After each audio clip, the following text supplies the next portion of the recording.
Ambil saja bekas panti ini. Teriak suamiku saat menjadikanku taruhan judi. Dia menangis darah saat tahu akulah pemilik tunggal perusahaannya.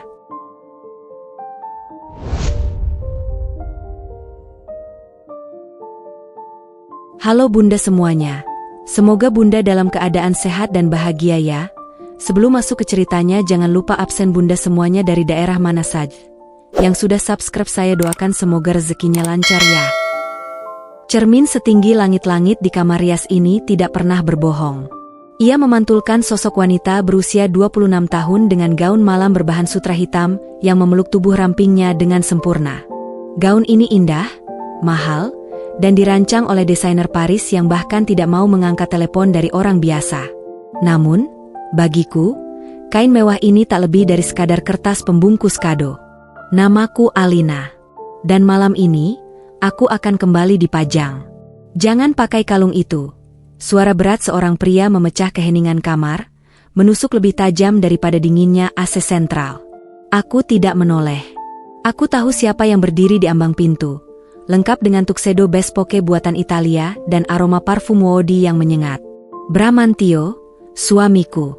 Atau lebih tepatnya, pria yang merasa dirinya adalah pemilik sah dari seluruh napas dan hidupku. Ini peninggalan papa, Mas, jawabku pelan. Tanganku masih melayang di dekat leher, memegang kalung berlian bermata safir biru. Bram melangkah masuk.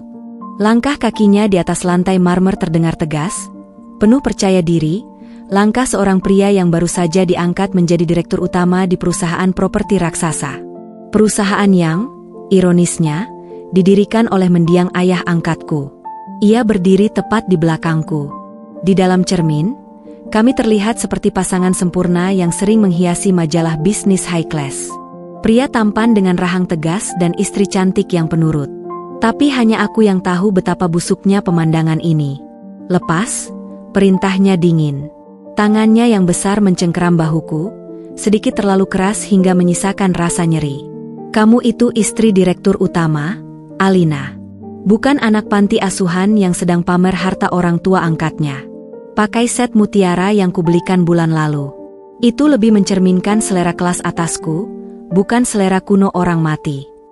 Aku menelan ludah, menahan gejolak amarah yang sudah 5 tahun ini kupendam rapat-rapat di balik dinding dada. Kata, panti asuhan, selalu menjadi senjata favoritnya. Bram suka mengingatkanku pada asal-usulku. Baginya, aku hanyalah gadis miskin beruntung yang dipungut oleh konglomerat tua yang tidak punya anak. Lalu dinikahi oleh pangeran penyelamat seperti dirinya. Tanpa membantah, aku melepaskan kalung safir itu dan meletakkannya kembali ke kotak beludru. Aku memakai kalung mutiara pilihan Bram. Sederhana, elegan, tapi terasa seperti rantai anjing di leherku. Nah, begitu lebih baik. Bram tersenyum puas.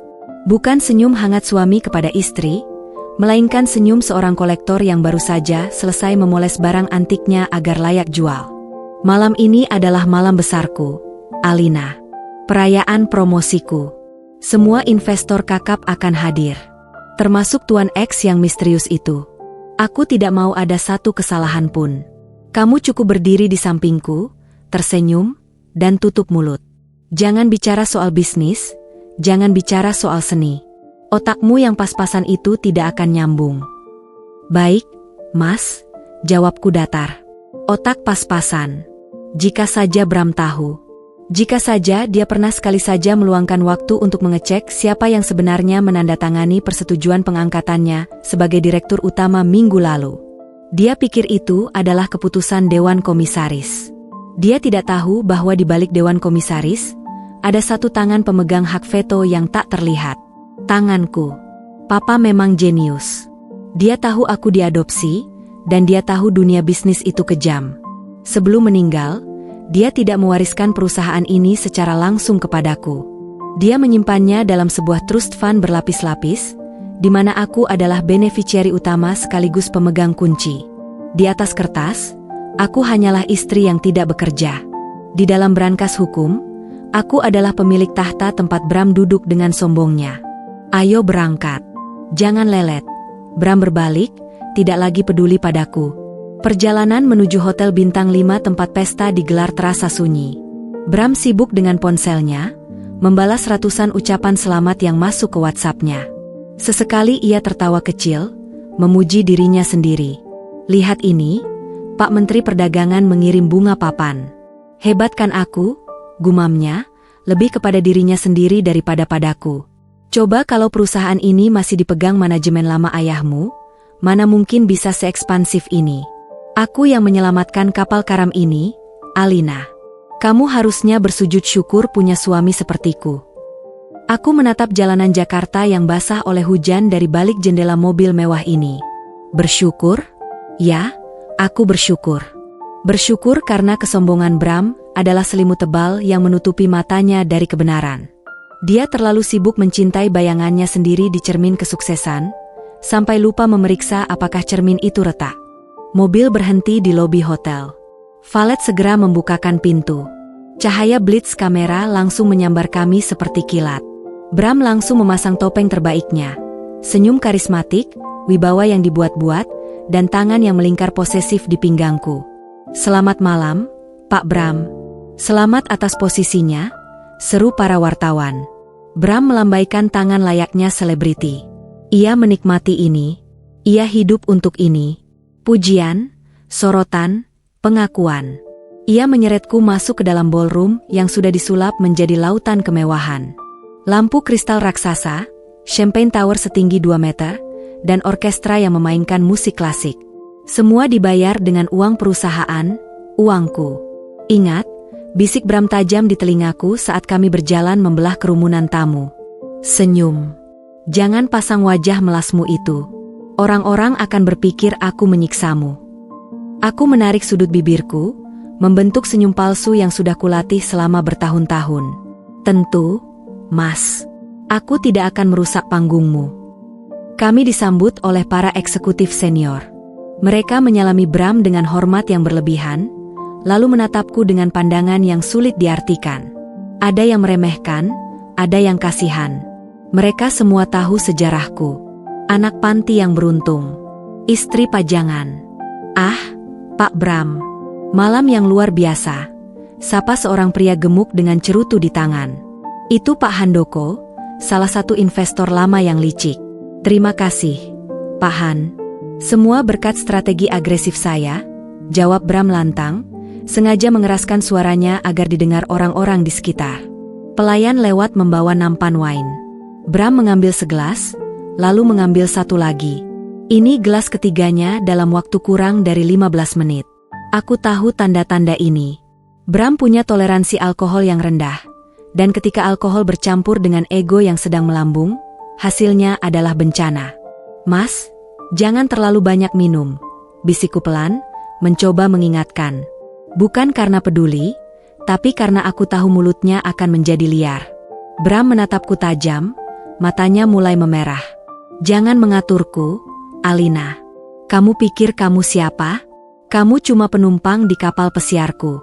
Diam dan nikmati saja fasilitasnya. Ia meneguk habis gelasnya, lalu matanya menyapu ruangan. Tiba-tiba, pandangannya terkunci pada satu titik di sudut ruangan VIP. Di sana, duduk seorang pria parubaya dengan setelan jas abu-abu gelap yang tampak kontras dengan kemeriahan pesta. Pria itu duduk sendirian, dikelilingi oleh aura intimidasi yang membuat tamu lain enggan mendekat. Ia tidak memegang gelas minuman, hanya menatap keramaian dengan tatapan elang yang tajam dan dingin. Tuan X. Aku mengenalinya. Bukan karena aku pernah bertemu dengannya secara langsung, tetapi karena namanya tercantum dalam setiap dokumen rahasia yang kusimpan di brankas pribadiku. Dialah eksekutor wasiat Papa. Penjaga gerbang yang selama ini mengawasi dari jauh. Itu dia. Gumam Bram, seringai lebar muncul di wajahnya.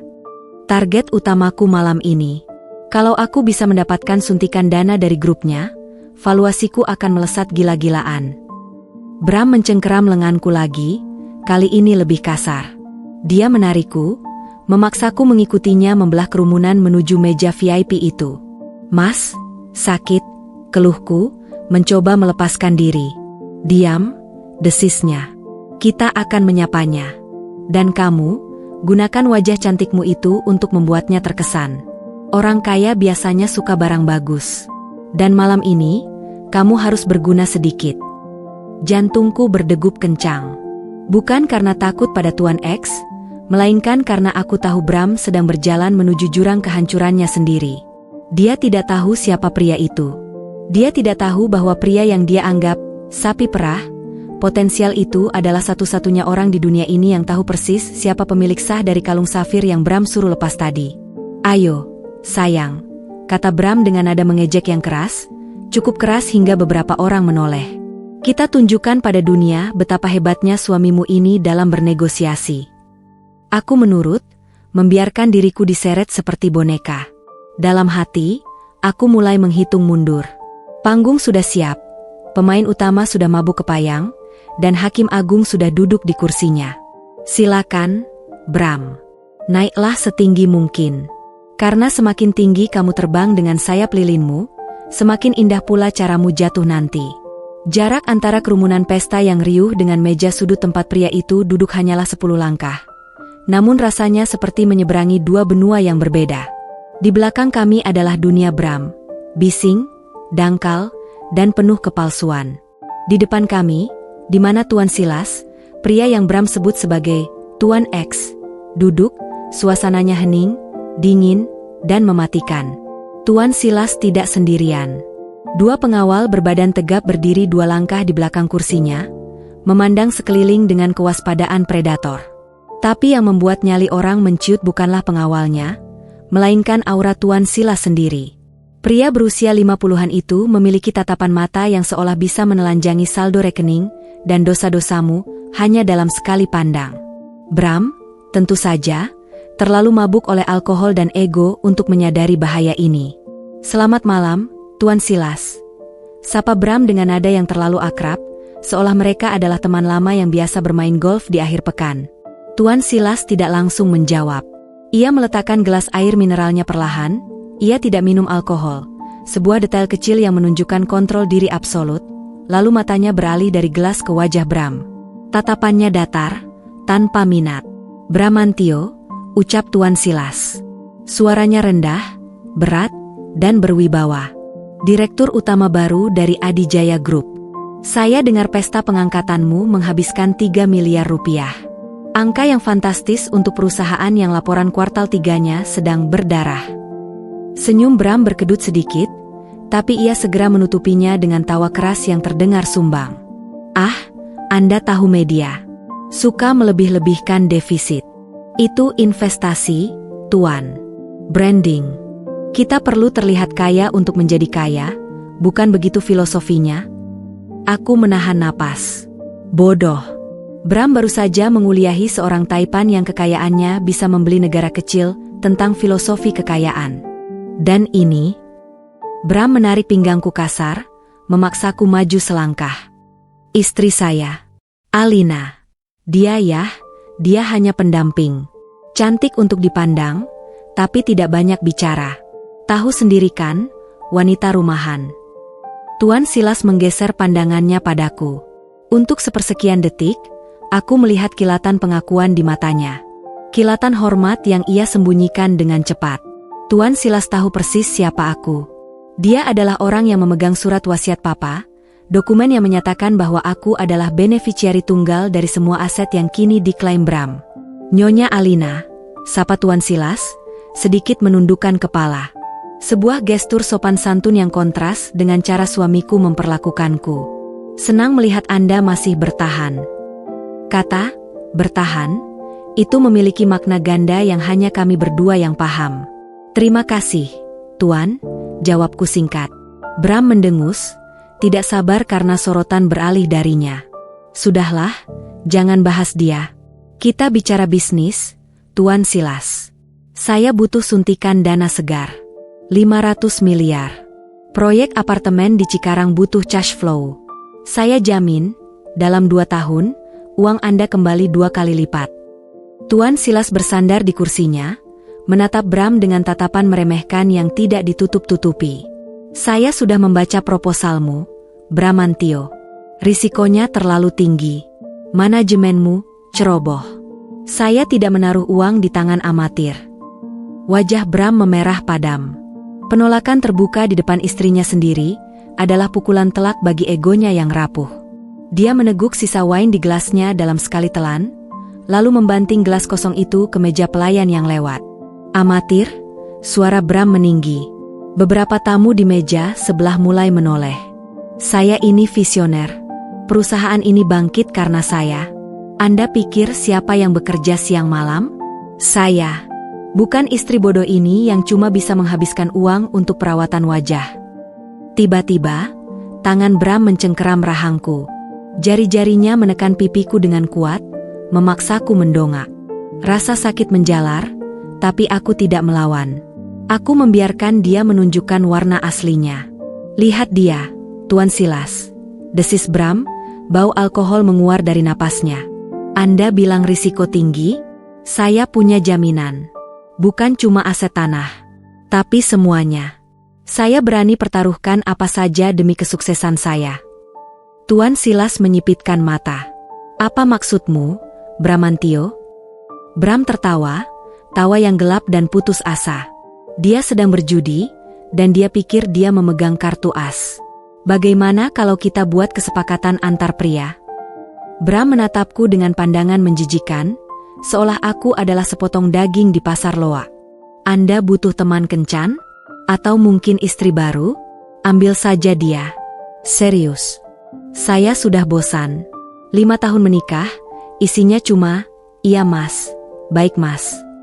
Membosankan. Tidak ada tantangan." Hening. Musik orkestra di kejauhan seolah berhenti mendadak. Para tamu di sekitar kami terdiam, menyadari ada sesuatu yang mengerikan sedang terjadi. Bram tidak peduli. Dia melanjutkan kegilaannya. "Siapa mau tukar istri?" teriaknya setengah tertawa, merentangkan tangan seolah menawarkan barang dagangan obral. "Kalau Anda mau tanda tangan kontrak investasi malam ini, Tuan Silas, saya berikan Alina untuk Anda. Bawa saja. Anggap saja bonus penanda tanganan. Servis tambahan. Saya bisa cari istri baru yang lebih muda, lebih pintar, dan lebih berguna besok pagi." Jantungku berdegup kencang, bukan karena sedih, tapi karena adrenalin. Inilah momennya. Bram baru saja melewati garis batas. Dia bukan hanya menghinaku, dia baru saja menawarkan istrinya sebagai komoditas dagang di depan umum. Tuan Silas perlahan bangkit berdiri. Tingginya menjulang di hadapan Bram yang mulai goyah karena mabuk. Wajah Tuan Silas keras seperti batu granit. "Apakah itu tawaran resmi, Bramantio?" tanya Tuan Silas. Suaranya dingin, memotong udara seperti pisau bedah. "Anda menawarkan pengalihan tanggung jawab atas istri Anda kepada saya, sebagai syarat investasi." Bram, yang terlalu bodoh untuk menangkap jebakan verbal itu, mengangguk antusias. Dia pikir Tuan Silas tertarik pada tubuhku. "Resmi. Sangat resmi," seru Bram. "Anda tanda tangan ceknya, saya tanda tangan surat pelepasan apapun yang Anda mau. Ambil dia. Dia milik Anda malam ini, besok, atau selamanya. Saya tidak peduli. Yang penting proyek saya jalan." Aku melihat tangan Tuan Silas mengepal di samping tubuhnya, menahan diri untuk tidak menghajar wajah suamiku. Sebagai gantinya, pria itu menatapku. Ada pertanyaan di matanya.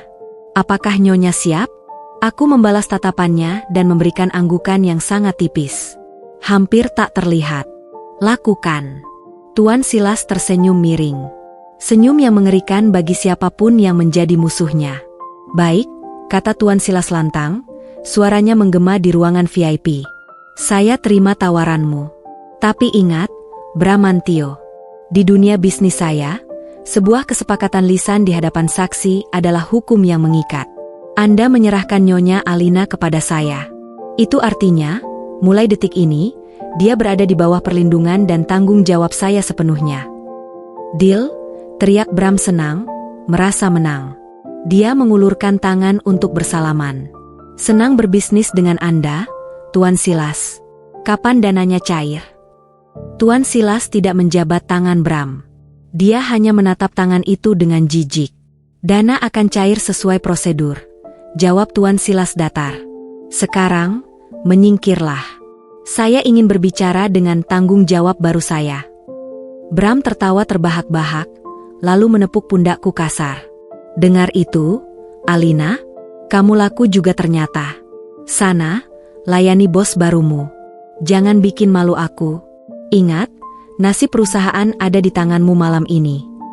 Setelah membisikkan kalimat menjijikan itu, Bram berbalik dan melenggang pergi menuju meja bar, meninggalkan istrinya yang baru saja ia jual demi janji manis investasi. Dia berjalan dengan angkuh, merasa sebagai raja dunia yang baru saja memenangkan negosiasi abad ini. Dia tidak tahu bahwa dia baru saja menandatangani surat kematiannya sendiri. Begitu punggung Bram menjauh, atmosfer di sekitar kami berubah drastis. Tuan Silas segera mempersilakan aku duduk. Sikapnya berubah 180 derajat, dari negosiator dingin menjadi pelayan yang hormat.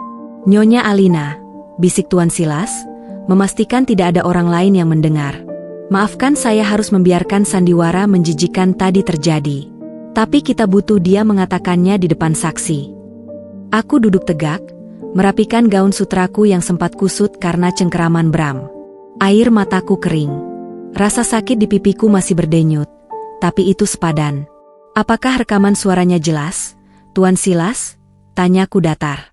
Tuan Silas menunjuk pena emas di saku jasnya, sebuah alat perekam canggih. Sangat jernih, Nyonya. Dia secara eksplisit menyatakan, melepaskan, dan menyerahkan Anda. Secara hukum perdata dan hukum waris papa Anda, ini mengaktifkan klausul 14. Klausul 14, penelantaran ahli waris. Jika suami dari ahli waris terbukti menelantarkan, menjual, atau memperdagangkan istri demi keuntungan pribadi, maka haknya sebagai proksi, wali amanat, di perusahaan otomatis gugur saat itu juga. Dan kendali penuh kembali ke tangan ahli waris, yaitu aku. Bagus, desisku, mataku menatap punggung Bram yang sedang tertawa-tawa di kejauhan sambil menuang champagne. Biarkan dia menikmati pestanya 1 jam lagi. Biarkan dia merasa di puncak dunia. Karena saat dia jatuh nanti, aku ingin memastikan tulangnya hancur berkeping-keping. Tuan Silas mengangguk hormat. Sesuai perintah Anda, Nyonya Besar. Haruskah kita siapkan pengambil alihan malam ini juga? Aku mengambil gelas air mineral milik Tuan Silas, lalu menatap pantulan wajahku di permukaannya. Tidak ada lagi Alina si istri penurut. Ya, siapkan pengacaranya. Kita ambil alih panggungnya tepat saat dia hendak memotong kue kemenangan. Jam menunjukkan pukul 10 malam. Pesta ini mencapai puncaknya, begitu pula keangkuhan Bram. Ia berdiri di atas panggung utama, memegang mikrofon seolah itu adalah tongkat kerajaan. Wajahnya merah padam karena alkohol, dasinya sedikit miring, namun ia merasa dirinya adalah dewa. Di belakangnya, kue tart setinggi 2 meter menjulang, siap dipotong sebagai simbol era baru kepemimpinannya. Aku berdiri di sisi panggung, di area remang-remang yang tidak tersorot lampu. Di sebelahku, Tuan Silas berdiri tegak, didampingi 3 pengacara berjas hitam yang baru saja tiba. Mereka membawa tas dokumen tebal. Orang-orang mungkin mengira itu adalah kontrak investasi. Mereka salah besar. Itu adalah surat eksekusi. Hadirin sekalian, suara Bram menggelegar melalui speaker, sedikit sengah. Terima kasih sudah datang merayakan kesuksesan saya. Kalian tahu, memimpin perusahaan raksasa ini tidak mudah. Banyak yang meragukan saya. Bahkan, ia terkekeh, matanya mencari-cari di kerumunan, bahkan istri saya sendiri mungkin tidak paham apa yang saya kerjakan. Tapi tidak apa-apa. Tugas wanita memang untuk mempercantik rumah, bukan memusingkan neraca keuangan, kan? Gelak tawa terdengar dari beberapa kolega prianya yang mabuk. Namun, sebagian besar tamu wanita terdiam, tersenyum kaku karena canggung. Penghinaan itu begitu kasual, begitu mendarah daging. Dan malam ini, lanjut Bram, merentangkan tangannya lebar-lebar, saya punya kabar gembira. Saya baru saja mengamankan komitmen investasi besar dari Silas Capital. Ini bukti bahwa di tangan saya, Adijaya Group akan terbang ke bulan. Tepuk tangan membahana. Bram menikmati setiap detiknya. Ia melambai ke arah Tuan Silas yang berdiri di bawah panggung. Tuan Silas, sahabat baru saya. Silakan naik ke panggung. Kita tanda tangan di sini, di depan semua orang, biar mereka tahu kita serius. Seru Bram. Tuan Silas menoleh padaku. Nyonya, apakah Anda siap mengambil alih mikrofon? Aku menggeleng pelan. Belum. Biarkan dia terbang sedikit lebih tinggi. Sakitnya akan lebih terasa saat jatuh dari ketinggian maksimal. Naiklah, Tuan Silas. Berikan dia hadiah yang dia minta. Tuan Silas mengangguk. Ia berjalan menaiki tangga panggung, diikuti oleh 3 pengacaranya. Musik orkestra berhenti. Suasana berubah tegang karena kehadiran para pengacara berwajah kaku itu. Bram tampak bingung sejenak, namun segera menutupinya dengan tawa. Wah, bawa pasukan lengkap ya? Tenang saja, saya tidak akan lari. Mana ceknya? Atau kita tanda tangan digital? Tuan Silas berdiri di depan Bram. Ia tidak tersenyum. Ia tidak menjabat tangan Bram yang terulur. Ia hanya memberi isyarat kepada salah satu pengacaranya untuk membuka tas. Sebuah dokumen bersampul biru tua dikeluarkan. Bukan cek. Bukan kontrak kerjasama. Bramantio, suara Tuan Silas terdengar berat, namun mikrofon di podium menangkapnya dengan jelas sehingga seluruh ruangan bisa mendengar. Sesuai permintaanmu tadi di meja VIP, kita akan meresmikan transaksi tukar istri yang kamu tawarkan. Hening. Bisik-bisik mulai terdengar di antara para tamu. Wajah Bram memucat sedikit, tapi dia mencoba tertawa. Ah, Tuan Silas bisa saja bercanda. Maksud saya investasinya, Tuan. Istri saya itu cuma metafora. Saya tidak berbisnis dengan metafora, potong Tuan Silas tajam. Kamu menawarkan istrimu, Alina, sebagai jaminan dan alat tukar untuk modal usaha. Kamu mengatakannya di depan saksi. Dan kamu bilang, deal? Tuan Silas mengambil dokumen itu dan mengangkatnya tinggi-tinggi. Karena kamu telah secara sukarela menyerahkan tanggung jawab atas Alina kepada saya, maka malam ini juga, saya mengaktifkan protokol perlindungan aset yang tertulis dalam wasiat pendiri perusahaan ini. Apa maksudmu? Senyum Bram lenyap sepenuhnya. Keringat dingin mulai mengalir di pelipisnya. Wasiat apa? Perusahaan ini milikku. Aku direktur utamanya. Salah, suara Tuan Silas menggelegar. Kamu hanyalah pejabat sementara yang ditunjuk karena menikahi ahli waris. Posisi kamu bergantung sepenuhnya pada status pernikahanmu dan perlakuanmu terhadap Alina. Tuan Silas menoleh ke arah operator layar di belakang. Tampilkan. Layar LED raksasa di belakang panggung yang tadinya menampilkan logo Bramantio, The New Era, berkedip padam, lalu menyala kembali dengan tampilan sebuah dokumen hukum digital. Di sana, terpampang jelas sebuah akta notaris dengan judul besar. Surat wasiat dan hak veto kepemilikan saham pemilik tunggal, Alina Adijaya. Nama belakang asliku. Nama yang Bram paksa hapus dari kartu namaku agar aku hanya dikenal sebagai Nyonya Bram. Seluruh ruangan tersentak kaget. Gumaman berubah menjadi keributan. Tamu-tamu mulai menunjuk layar, lalu menunjuk arahku yang masih berdiri dalam bayangan. Ini palsu, teriak Bram panik. Ia mencoba merebut mikrofon dari Tuan Silas, tapi salah satu pengawal menahan tangannya dengan mudah. Siapa yang membuat ini? Alina itu anak panti. Dia tidak punya apa-apa. Ayah angkatnya tidak mewariskan apa-apa padanya. Itu karena kamu tidak pernah membaca apa yang kamu tanda tangani saat pernikahan. Bram, suaraku memecah kekacauan itu. Aku melangkah keluar dari bayangan. Cahaya lampu sorot, seolah tahu siapa bintang sesungguhnya, langsung mengarah padaku. Gaun sutra hitamku berkilau di bawah cahaya, memberikan aura yang jauh berbeda dari istri penurut yang Bram kenal. Aku berjalan menaiki tangga panggung dengan langkah tenang dan terukur. Setiap mata tertuju padaku. Tidak ada lagi tatapan meremehkan. Yang ada hanya tatapan takut dan kagum. Aku berdiri di hadapan Bram. Pria yang 1 jam lalu menyuruhku melepas kalung, kini terlihat mengecil, seolah tubuhnya menyusut di bawah beban kebenaran. Alina. Suara Bram bergetar, matanya liar mencari penjelasan. Apa-apaan ini? Turun. Kamu mempermalukanku. Kita bicara di rumah. Rumah? Aku tertawa kecil, suara yang dingin dan hampa. Aku mengambil mikrofon dari tangan Tuan Silas. Rumah yang mana? Mas? Rumah di Pondok Indah? Itu atas nama yayasan ayahku. Apartemen di Senayan? Itu aset perusahaan.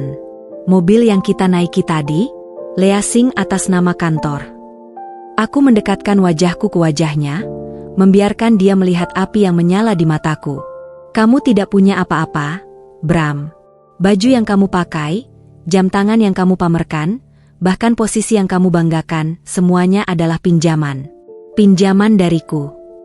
Omong kosong, bentak Bram, mencoba meraih lenganku untuk menyakitiku lagi seperti biasa.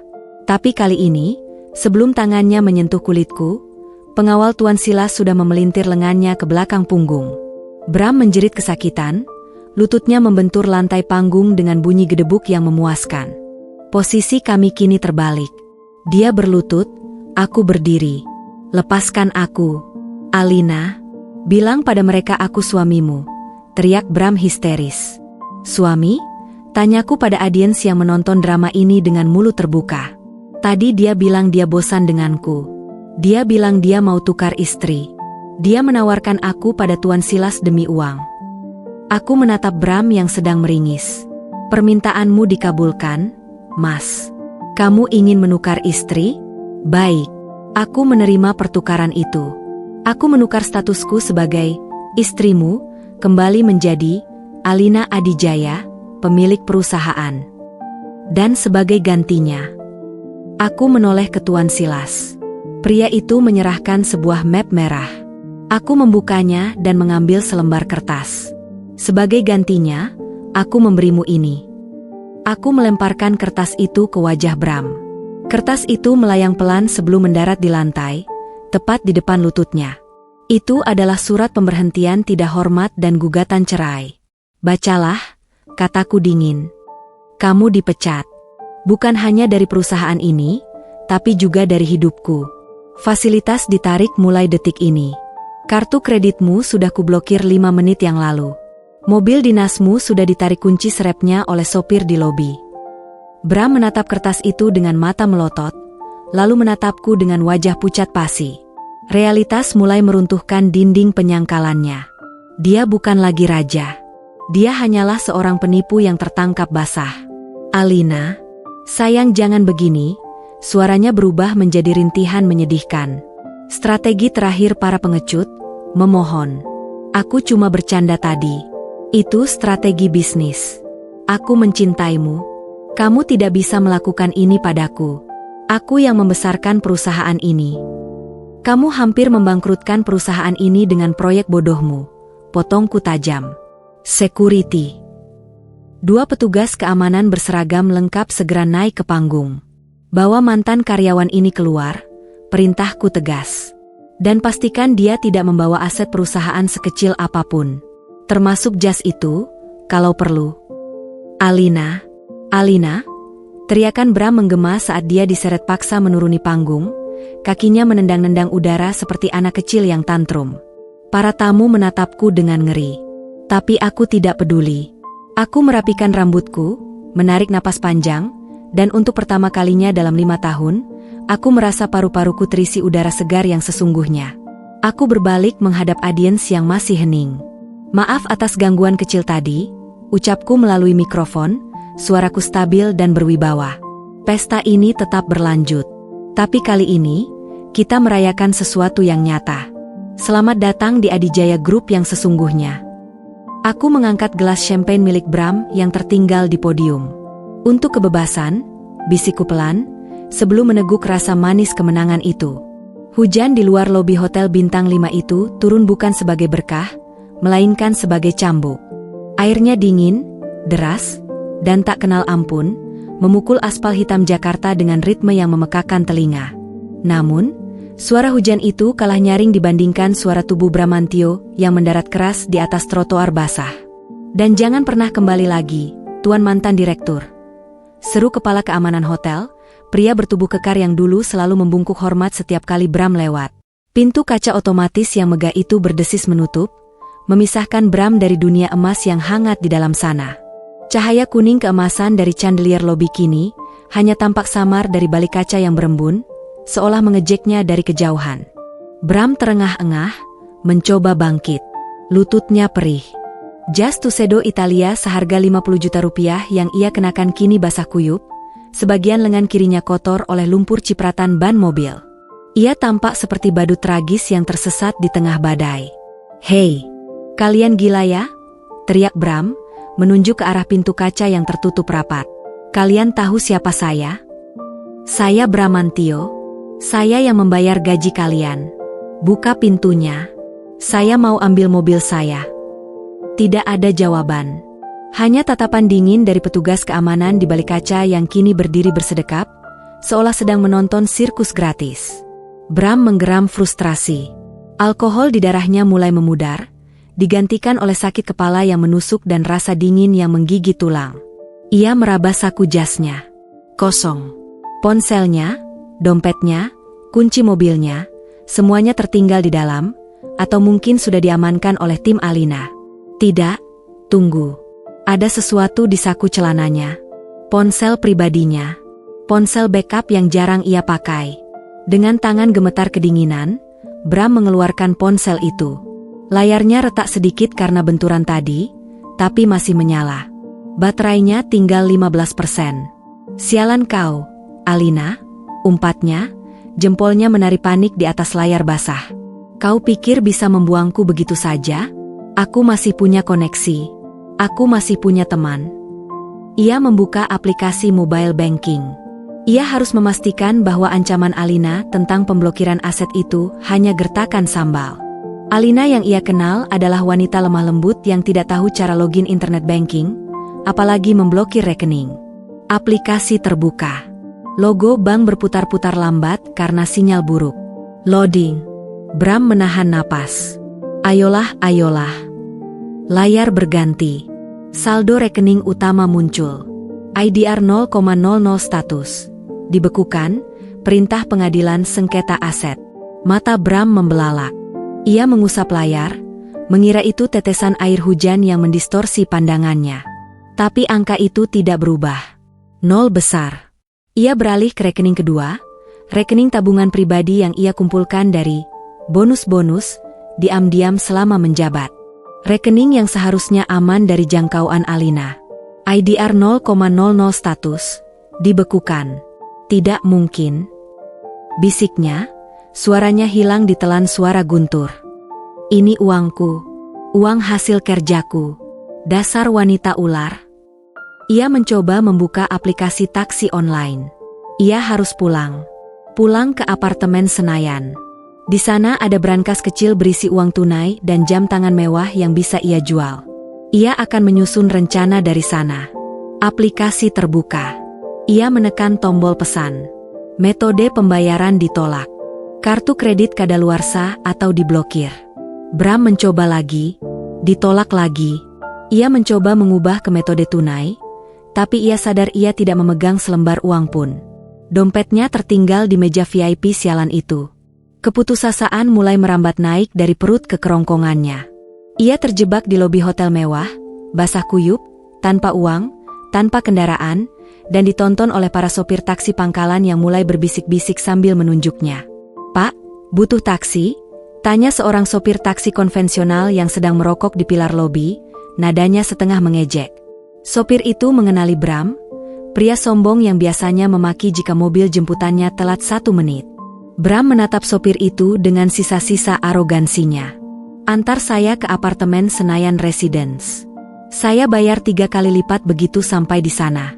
Saya ambil uang di unit." Sopir itu membuang puntung rokoknya dan menginjaknya. "Maaf, Pak.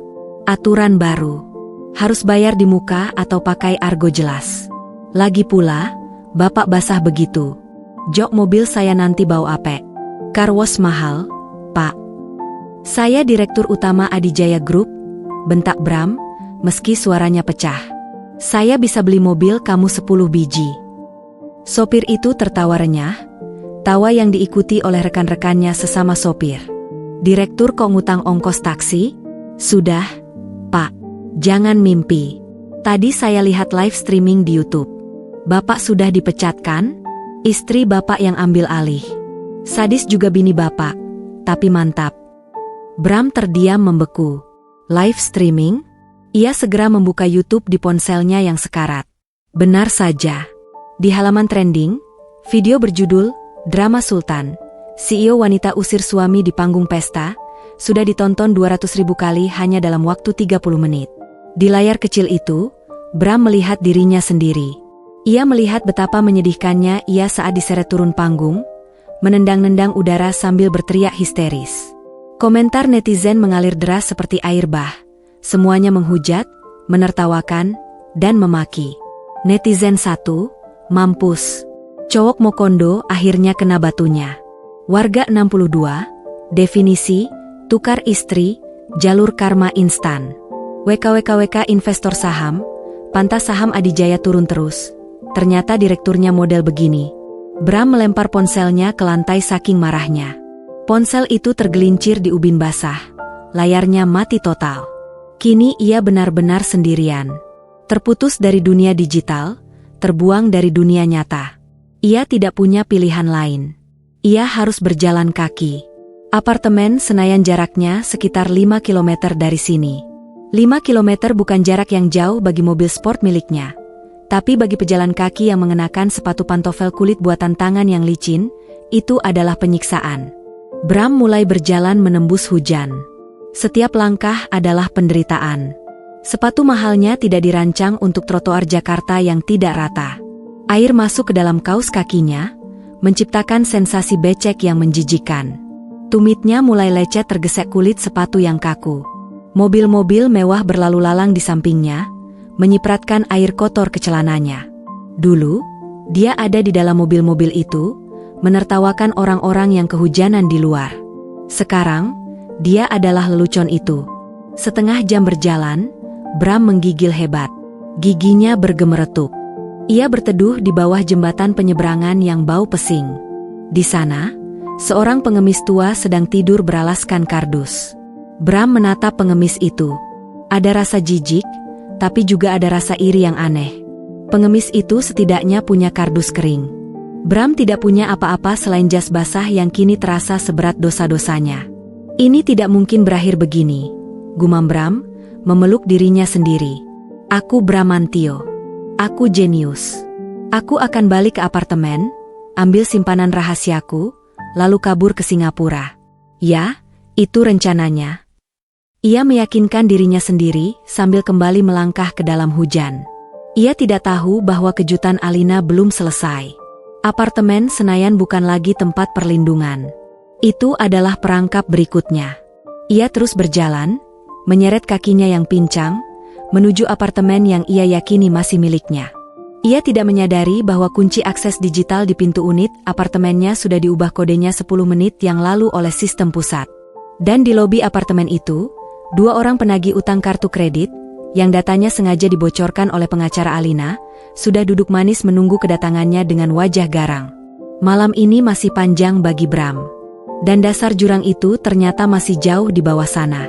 Secangkir teh chamomile hangat mengepul di tanganku, menyebarkan aroma yang menenangkan saraf. Aku duduk bersandar di sofa bludru krim di dalam penthouse lantai 45, unit rahasia yang bahkan tidak pernah diketahui Bram keberadaannya. Ruangan ini hening, kontras dengan kekacauan yang baru saja kutinggalkan di ballroom hotel. Namun, pertunjukan sesungguhnya belum berakhir. Layar monitor berukuran 60 inci di dinding depanku, menampilkan siaran langsung dari beberapa kamera CCTV yang terpasang di properti-properti strategis Adijaya Group. Nyonya, suara Tuan Silas memecah keheningan. Ia berdiri di dekat jendela, memandang cakrawala Jakarta yang basah. Tim legal sudah menyelesaikan pembekuan semua rekening bersama. Kartu kredit tambahan yang Nyonya berikan padanya sudah dinonaktifkan dengan alasan fraud detection. Dan mobil sport kebanggaannya sudah diderek oleh pihak leasing 5 menit yang lalu dari parkiran hotel. Aku menyesap tehku perlahan. Bagus. Bagaimana dengan akses apartemen Senayan? Sudah diganti, jawab Tuan Silas. Kode akses pintu unit, sidik jari, bahkan akses lift menuju lantai unit tersebut sudah dihapus dari sistem manajemen gedung. Dia tidak akan bisa naik lebih dari lobi. Aku tersenyum tipis. Sempurna. Mataku kembali fokus ke layar monitor. Ada 4 feed kamera yang aktif. Salah satunya adalah kamera CCTV di lobi apartemen Senayan Residence. Pukul 23.15. Sesosok pria basah kuyup, dengan jas mahal yang kini tampak seperti kain pel, berjalan terpincang-pincang memasuki lobi apartemen mewah itu. Itu Bram. Dia terlihat menyedihkan. Rambutnya yang biasanya ditata rapi dengan pomade mahal kini lepek menempel di dahi. Kakinya menyeret, meninggalkan jejak air dan lumpur di lantai marmer lobi yang mengkilap. Aku melihat petugas resepsionis, seorang wanita muda yang biasanya menyapa Bram dengan genit, kini menatapnya dengan pandangan jijik dan waspada.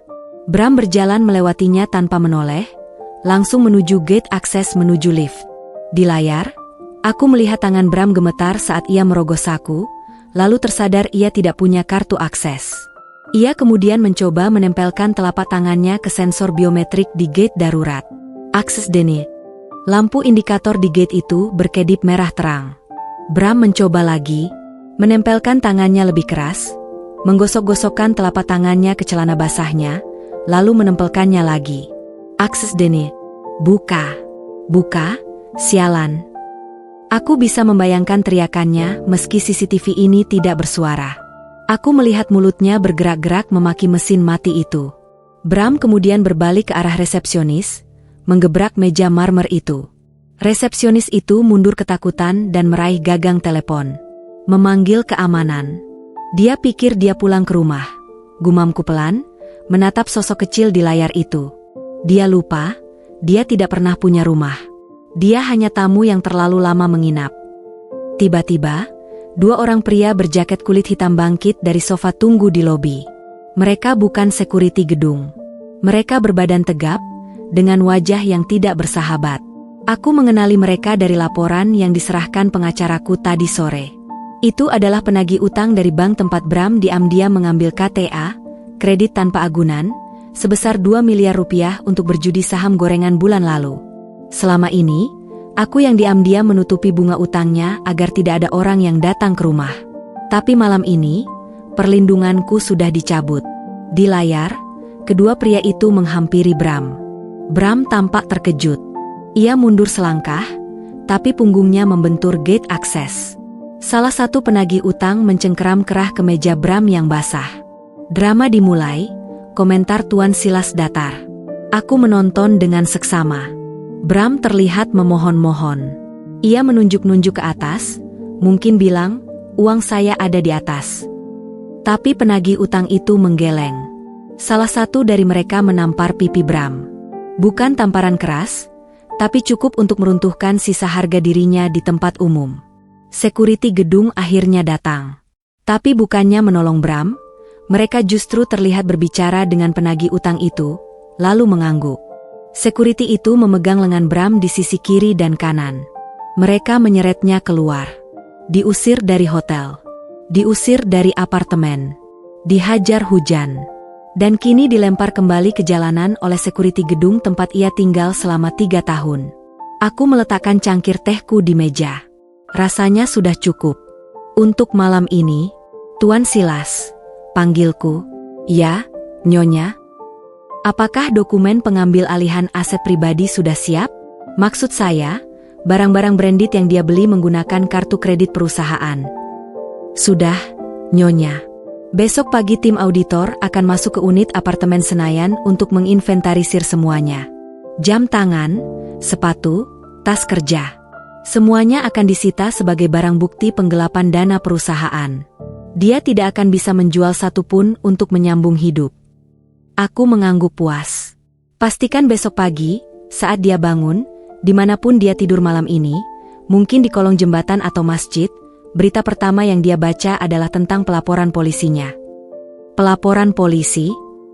Tuan Silas mengangkat alis sedikit. Ya, jawabku dingin. Penggelapan dana. Pemalsuan tanda tangan persetujuan kredit. Dan kekerasan dalam rumah tangga secara verbal dan psikis. Aku ingin dia sibuk. Aku ingin dia tidak punya waktu sedetik pun untuk berpikir mencari pengacara. Aku berdiri, berjalan menuju dinding kaca penthouse. Di bawah sana, Jakarta tampak seperti lautan lampu yang berkelap-kelip. Di suatu tempat di bawah sana, di titik gelap yang basah dan dingin, ada Bramantio. Suamiku. Mantan suamiku. Pria yang mengira aku adalah kertas kosong yang bisa ditulisi apa saja. Pria yang tidak sadar bahwa kertas itu adalah sertifikat kepemilikan hidupnya. Satu hal lagi, Tuan Silas, kataku tanpa menoleh. Katakan, Nyonya. Cari tahu panti asuhan tempat dia bilang mau membuangku dulu. Panti asuhan kasih bunda, kan? Kirimkan donasi besar atas namaku besok pagi. 1 miliar rupiah. Dan pastikan media meliputnya. Tujuannya? Untuk menunjukkan padanya, aku berbalik, tersenyum miring. Bahwa, anak panti, yang dia hina ini bisa membeli harga dirinya 1000 kali lipat, lalu menyumbangkannya kembali ke tempat asalnya sebagai amal jariah. Tuan Silas tersenyum hormat, sebuah senyum yang jarang sekali terlihat. Anda benar-benar putri Bapak Adijaya. Kejam, tapi elegan. Selamat tidur, Tuan Silas. Besok kita punya perusahaan yang harus dibersihkan dari parasit. Aku melangkah menuju kamar tidur utama. Ranjang king size dengan spray sutra Mesir menungguku. Malam ini, aku akan tidur nyenyak. Tanpa dengkuran Bram. Tanpa bau alkohol. Tanpa rasa takut. Hanya ada aku, dan kerajaanku yang telah kembali.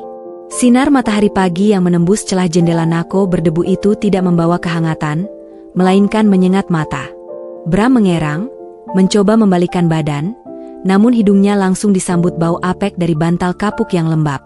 Ini bukan kasur King Cole di penthouse Senayan. Ini adalah ranjang besi reot di sebuah losmen murah di gang sempit daerah Tanah Abang. Tarifnya 150.000 semalam, dan Bram harus memohon-mohon pada resepsionis bergigi emas di depan agar boleh bayar nanti sore, setelah ia menjual cincin kawinnya. Satu-satunya aset yang tersisa. Sialan. Umpatnya serak. Tenggorokannya kering kerontang. Tidak ada pelayan yang membawakan air mineral Evian dingin. Hanya ada botol air isi ulang yang meragukan di meja sisi. Bram duduk, kepalanya berdenyut hebat. Ingatan malam itu menghantamnya seperti truk. Pesta. Tuan Silas. Dipecat. Diusir. Hujan. Debt collector. Ia meraba saku celananya yang kusut. Ponsel backupnya masih ada. Baterainya tinggal 5%. Ia segera mencolokkan kabel charger murahan yang ia pinjam dari penjaga losmen. Begitu ponsel menyala, rentetan notifikasi masuk. Bukan ucapan simpati, melainkan teror. Ban Mega, tagihan kartu kredit Anda jatuh tempo. Total, Rp 450 juta. Pinjol kilat, bayar atau kami sebar data Anda ke kontak darurat. HRD Adijaya Group, pemberitahuan larangan masuk, persona non grata, ke seluruh properti perusahaan. Bram mengabaikan semuanya. Ia butuh sekutu. Ia butuh uang. Ia membuka daftar kontak, mencari nama, Rian. Rian adalah teman mabuknya. Teman main golf. Direktur pemasaran di perusahaan pesaing. Rian berhutang budi padanya, karena Bram pernah membocorkan tender proyek pemerintah tahun lalu. Ayo, Rian. Angkat. Sialan, gumam Bram, menempelkan ponsel ke telinga. Nada sambung berbunyi 3 kali. Lalu diangkat. Halo? Rian? Gila, akhirnya lo angkat, seru Bram antusias. Bro, gue butuh bantuan. Lo pasti udah dengar berita gila itu kan? Istri gue, mantan bini gue itu sudah sinting. Dia ngeprank gue di depan investor. Gue butuh tempat nginep sebentar, sama pinjaman cash. Nanti gue ganti 2 kali lipat begitu gue tuntut balik dia. Hening sejenak di ujung sana. Lalu terdengar helaan napas berat. Bram, suara Rian terdengar dingin, jauh dari nada akrab biasanya. Jangan hubungi gue lagi. Bram tertegun. Hah? Apa maksud lo? Kita kan sohib. Bro, ingat tender jalan tol itu? Gue yang kasih ke lo. Justru karena itu, potong Rian cepat. Pagi ini, ada kurir datang ke kantor gue. Kiriman dari kantor pengacara Silas O Partners. Isinya somasi. Somasi apa? Somasi terkait dugaan kolusi tender yang lo sebut barusan. Mereka punya buktinya, Bram. Chat kita, rekaman telepon, semuanya. Pengacara mantan bini lo bilang, kalau gue berani nampung lo atau kasih lo uang sepeser pun, mereka akan rilis bukti itu ke KPK. Darah Bram membeku. Rian, lo nggak serius kan? Lo takut sama perempuan? Gue takut miskin. Bram, kayak lo sekarang. Bentak Rian. Dengar ya, nama lo itu racun. Lo udah di blacklist di semua asosiasi pengusaha. Grup WhatsApp, CEO muda, udah nendang lo keluar tadi subuh. Nggak ada yang mau keseret lumpur bareng lo. Good luck, bro. Jangan telepon gue atau gue lapor polisi atas gangguan. Tuh. Sambungan terputus. Bram menatap layar ponselnya dengan mulut menganga. Rian memblokirnya. Rian, yang dulu menjilat sepatunya demi proyek, kini membuangnya seperti sampah. Alina. Ini semua kerjaan Alina. Wanita itu tidak hanya mencabut kuku-kukunya. Dia sedang membangun tembok raksasa di sekeliling Bram, memastikan tidak ada satupun tangan yang bisa meraihnya. Gue nggak butuh mereka, desis Bram, mencoba menyalakan api kemarahan untuk mengusir rasa takut. Gue masih punya skill. Gue masih punya otak. Ia bangkit, mandi dengan air dingin yang keruh, lalu mengenakan kembali kemeja mewahnya yang kini bau keringat dan apek. Ia keluar dari losmen, berjalan menuju pegadaian di ujung jalan. Ia akan menjual cincin kawin platinum ini. Harganya dulu 20 juta. Di sini mungkin laku 5 juta. Cukup untuk makan dan sewa kos yang lebih layak. Namun, saat ia berjalan melewati sebuah warung makan Tegal, warteg, langkahnya terhenti. Di sana ada televisi tabung yang menyala keras, menayangkan berita siang. Di layar TV, wajah yang sangat ia kenal sedang tersenyum. Headline, Alina Adijaya, CEO baru Adijaya Group, donasikan 5 miliar rupiah untuk panti asuhan Kasih Bunda. Bram terpaku. Itu nama panti asuhan yang ia jadikan bahan hinaan semalam. Panti asuhan tempat Alina dibesarkan. Di layar, Alina terlihat anggun dengan blazer putih bersih, berdiri di samping kepala panti yang menangis haru. Wartawan mengerumuninya. Ibu Alina, tanya seorang wartawan di TV. Apa yang memotivasi donasi sebesar ini? Alina menatap kamera, seolah menatap langsung ke mata Bram yang berdiri di pinggir jalan berdebu. Saya hanya ingin mengingatkan seseorang, jawab Alina tenang di TV, bahwa tempat yang dia sebut, sampah, dan asal-usul rendah, sebenarnya bisa mencetak manusia yang jauh lebih bermartabat daripada seseorang yang lahir di atas emas tapi berhati kerdil. Donasi ini adalah simbol bahwa anak panti tidak bisa dijual. Orang-orang di dalam warteg bertepuk tangan menonton berita itu. Hebat ya bu bos ini, komentar tukang ojek yang sedang makan. Udah cantik, baik lagi. Dengar-dengar suaminya yang dulu itu brengsek banget. Katanya mau jual istrinya buat judi. Iya, dasar laki-laki nggak tahu diri, sahut ibu pemilik warteg. Kalau ketemu orangnya, pengen saya siram kuah gulai. Bram menunduk dalam-dalam, menyembunyikan wajahnya. Ia merasa telanjang. Seluruh dunia sedang membicarakannya. Seluruh dunia membencinya. Ia meremas cincin kawin di sakunya. Tiba-tiba, cincin itu terasa sangat panas. Ia melanjutkan langkah ke pegadaian dengan gemetar. Saat ia menyerahkan cincin itu ke petugas penaksir, petugas itu menyipitkan mata, melihat ukiran nama di bagian dalam cincin. Bramth Alina. Petugas itu menatap wajah Bram, lalu menatap cincin itu lagi. Ia sepertinya mengenali nama itu dari berita viral. Tapi untungnya, petugas itu tidak peduli moral. 2 juta, kata petugas itu datar. Apa? Ini platinum murni. Dulu belinya 20 juta, protes Bram. 2 juta. Terima atau angkat kaki. Saya tahu ini barang panas. Siapa tahu ini curian dari nyonya besar itu, jawab petugas sinis. Bram ingin berteriak. Ia ingin melempar kaca pembatas itu dengan kursi. Tapi perutnya perih karena lapar, dan ia tidak punya pilihan. Baik, bisik Bram, menyerah. Berikan uangnya. Ia menerima 4 lembar uang 50 ribuan merah. Uang itu terasa kotor di tangannya. 2 juta rupiah. Itulah harga sisa harga dirinya sekarang. Bram keluar dari pegadaian, menatap langit Jakarta yang terik. Ia sadar, ia tidak bisa melawan Alina dengan cara biasa. Wanita itu memegang kendali atas hukum, media, dan uang. Satu-satunya cara adalah cara kotor. Cara pengecut. Bram merogoh saku celana belakangnya, mencari kartu nama kusut yang pernah diberikan oleh seorang preman pasar yang dulu pernah ia bantu lolos dari kasus penyerobotan tanah perusahaan. Bang Jago, bacanya pelan. Jika hukum milik Alina, maka jalanan mungkin masih bisa menjadi milik Bram. Ia tidak akan menyerah. Ia akan membuat Alina membayar, walau harus membakar kota ini bersamanya. Jarum jam di dinding ruang kerjaku menunjukkan pukul 11 malam.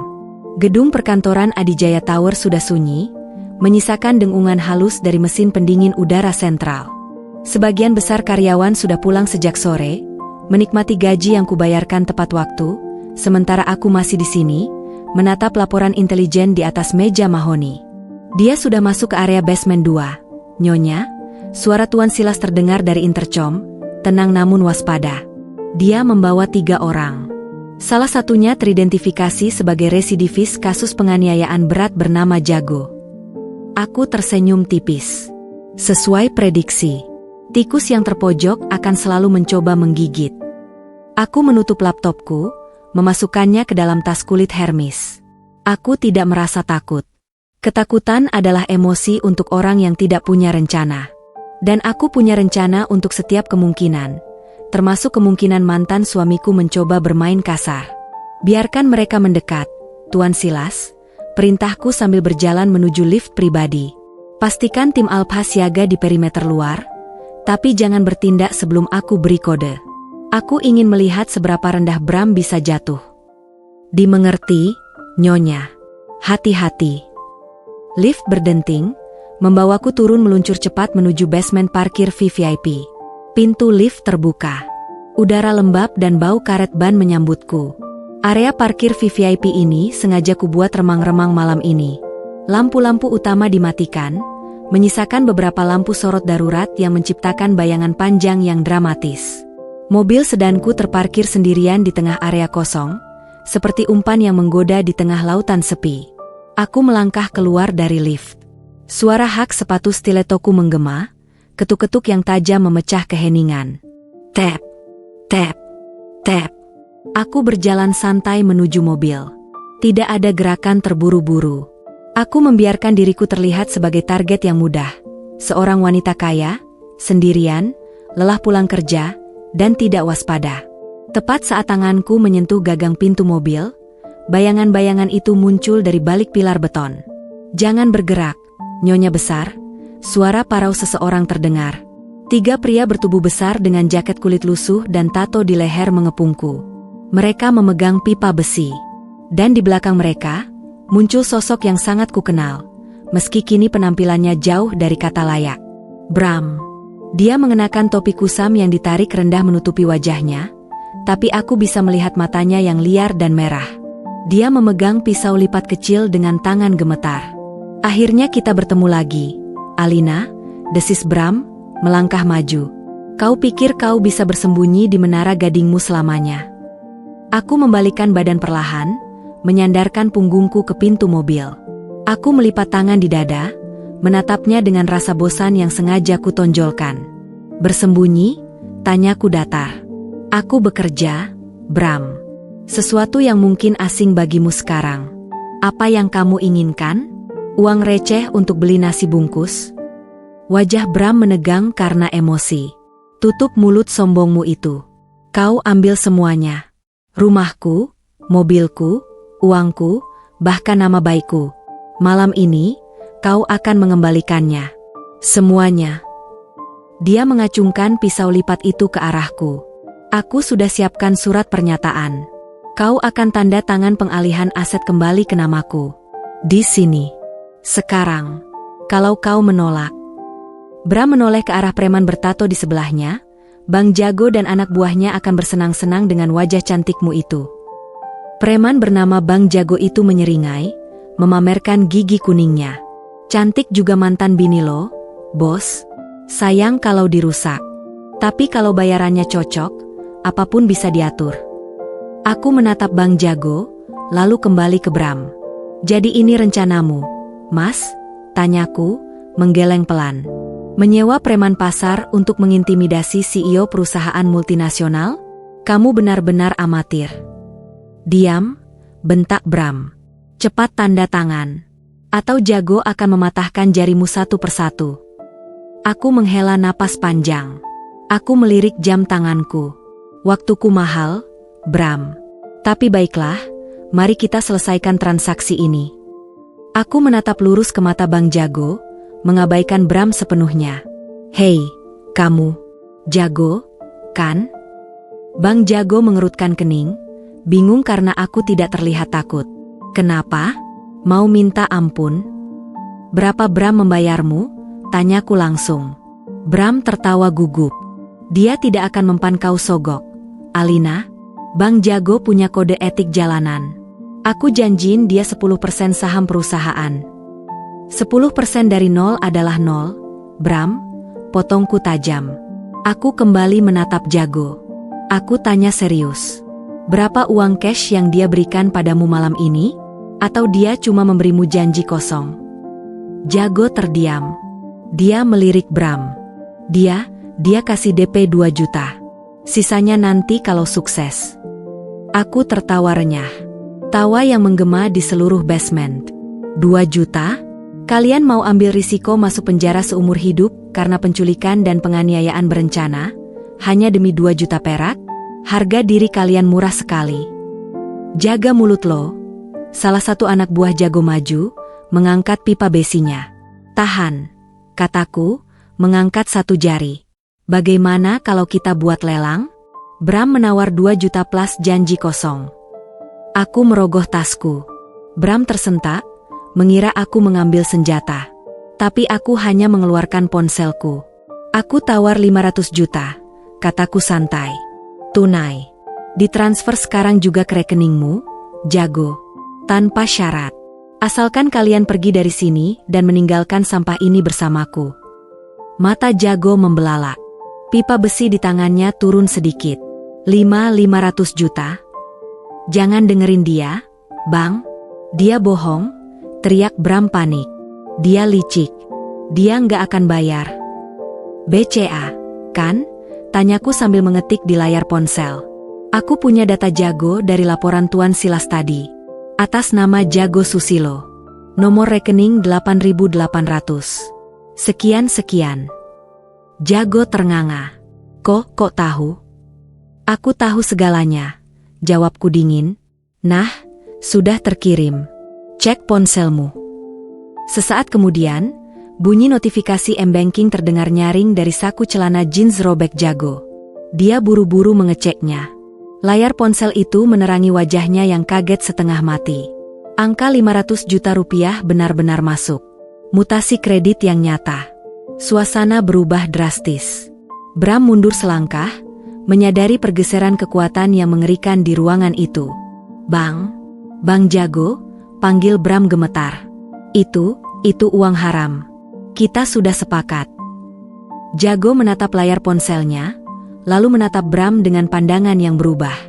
Pandangan predator yang melihat mangsa baru. Sorry, Bos Bram, kata Jago, menyeringai. Business is business. Ibu ini bayar cash. Lo cuma bayar bacot. Jago memberi isyarat pada 2 anak buahnya. Mereka berbalik, tidak lagi menghadapku, melainkan menghadap Bram. Apa yang kalian lakukan? Teriak Bram, mundur hingga punggungnya menabrak pilar beton. Aku yang sewa kalian. Kontrak batal, kata Jago santai. Ibu bos bilang suruh tinggalin. Sampah, ini kan? Tapi rasanya kurang sopan kalau kita pergi tanpa ngasih kenang-kenangan buat penipu kayak lo. Jangan. Bram mencoba lari, tapi anak buah Jago lebih cepat. Mereka menangkap lengan Bram, menahannya kuat-kuat. Aku hanya berdiri diam di samping mobilku, menyaksikan pemandangan itu. Bram meronta-ronta, matanya menatapku memohon.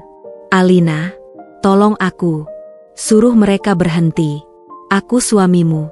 Alina. Aku membuka pintu mobilku. Mantan suami, Bram. Dan kamu lupa satu hal. Di dunia bisnis, siapa yang punya modal terbesar, dialah yang membuat aturan. Nikmati pelajaranmu tentang kapitalisme.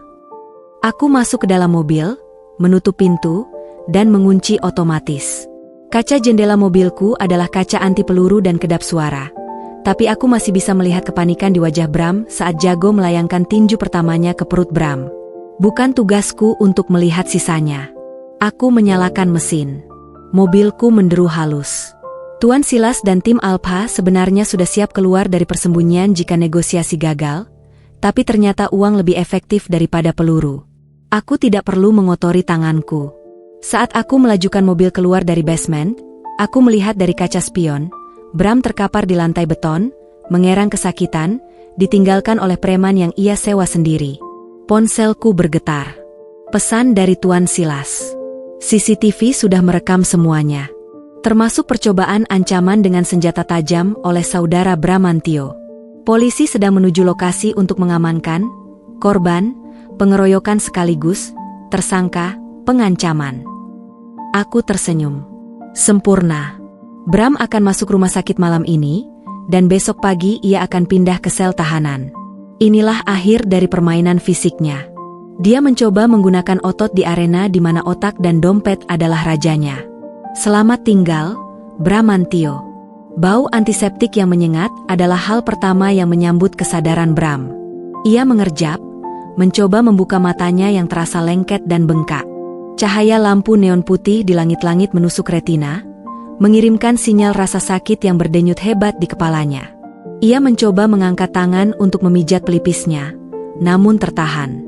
Ada bunyi klinking logam yang beradu. Bram menoleh ke sisi ranjang. Pergelangan tangan kanannya terborgol ke besi pengaman tempat tidur. Sudah sadar, Tuan mantan direktur? Suara berat seorang pria terdengar dari sudut ruangan. Bram menoleh ke kiri dengan susah payah. Di kursi tunggu besi yang tidak nyaman, duduk seorang polisi berseragam lengkap dengan pangkat balok di pundaknya. Polisi itu sedang membolak-balik buku catatan kecil, tidak repot-repot menatap Bram. Di mana saya? Suara Bram terdengar serak, seperti parutan kelapa. Bibirnya pecah-pecah, sisa dari bogem mentah Bang Jago semalam. Rumah sakit Polri, jawab polisi itu datar. Anda pingsan setelah reuni kecil dengan teman-teman preman Anda di basement. Kami mengamankan Anda tepat waktu sebelum mereka mematahkan tulang rusuk Anda. Tapi ya, hidung Anda patah dan ada memar di sekujur tubuh. Tidak fatal, sayangnya. Ingatan itu kembali. Basement. Pisau lipat. Pengkhianatan Jago. Alina yang pergi dengan mobil mewahnya. Kemarahan kembali membakar dada Bram. Pak, Bapak harus tangkap dia, seru Bram, mencoba duduk meski sekujur tubuhnya menjerit kesakitan. Istri saya. Mantan istri saya. Dia yang menyuruh preman itu memukuli saya. Dia menyuap mereka. Saya korbannya, Pak. Saya mau buat laporan. Polisi itu akhirnya menutup buku catatannya. Ia berdiri, berjalan mendekati ranjang Bram dengan tatapan yang membuat nyali Bram menciut. Tatapan yang bercampur antara rasa bosan dan jijik. Laporan? Polisi itu tertawa kecil tanpa humor. Anda lucu, Pak Bramantio. Kami sudah punya laporan yang sangat lengkap. Tapi bukan laporan dari Anda, melainkan laporan terhadap Anda. Pintu ruang rawat terbuka. 2 orang pria masuk. Yang satu mengenakan seragam penyidik reserse, dan yang satu lagi mengenakan setelan jas abu-abu mahal yang terlihat sangat licin. Pengacara. Tapi bukan pengacara Bram. Itu pengacara dari firma hukum Silas O Partners.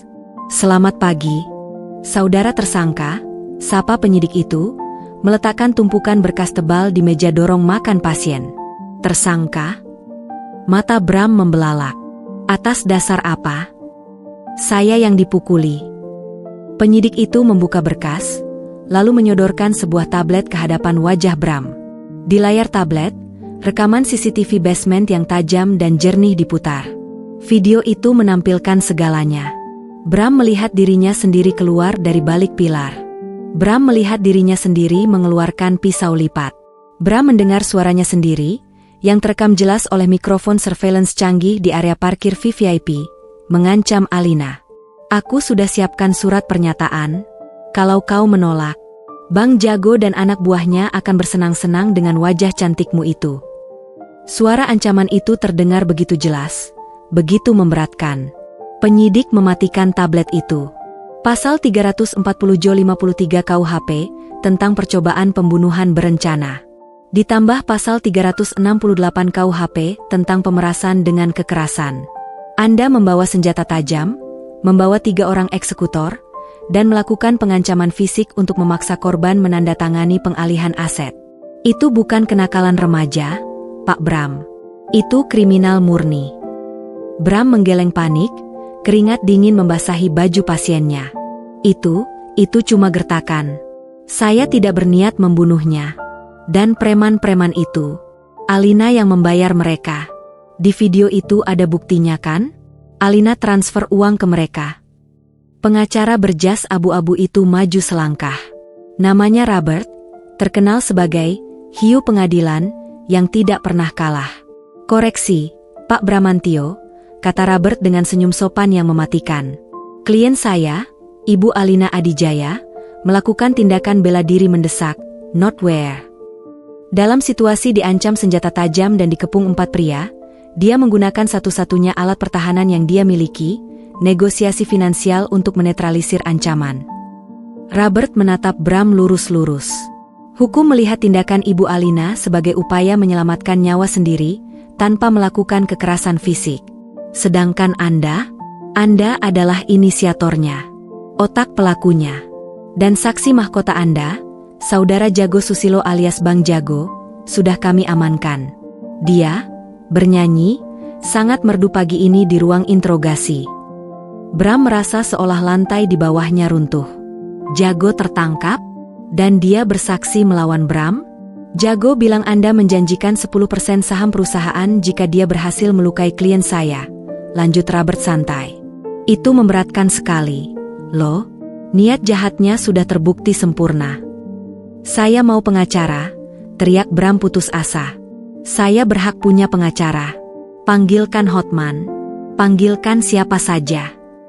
Penyidik kembali bersuara. Silakan. Ponsel Anda ada di meja barang bukti. Tapi saya harus ingatkan, semua rekening Anda sudah disita sebagai barang bukti kasus kedua. Kasus kedua? Bram melongo. Penyidik menepuk tumpukan berkas kedua yang lebih tebal. Laporan dari tim audit Adijaya Group. Penggelapan dana korporasi dan pemalsuan dokumen. Anda diduga memalsukan tanda tangan Ibu Alina untuk mencairkan dana operasional sebesar 50 miliar rupiah ke rekening pribadi Anda selama 3 tahun terakhir.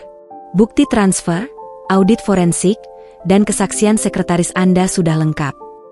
Bram terdiam. Lidahnya keluh. 50 miliar. Angka itu memang benar.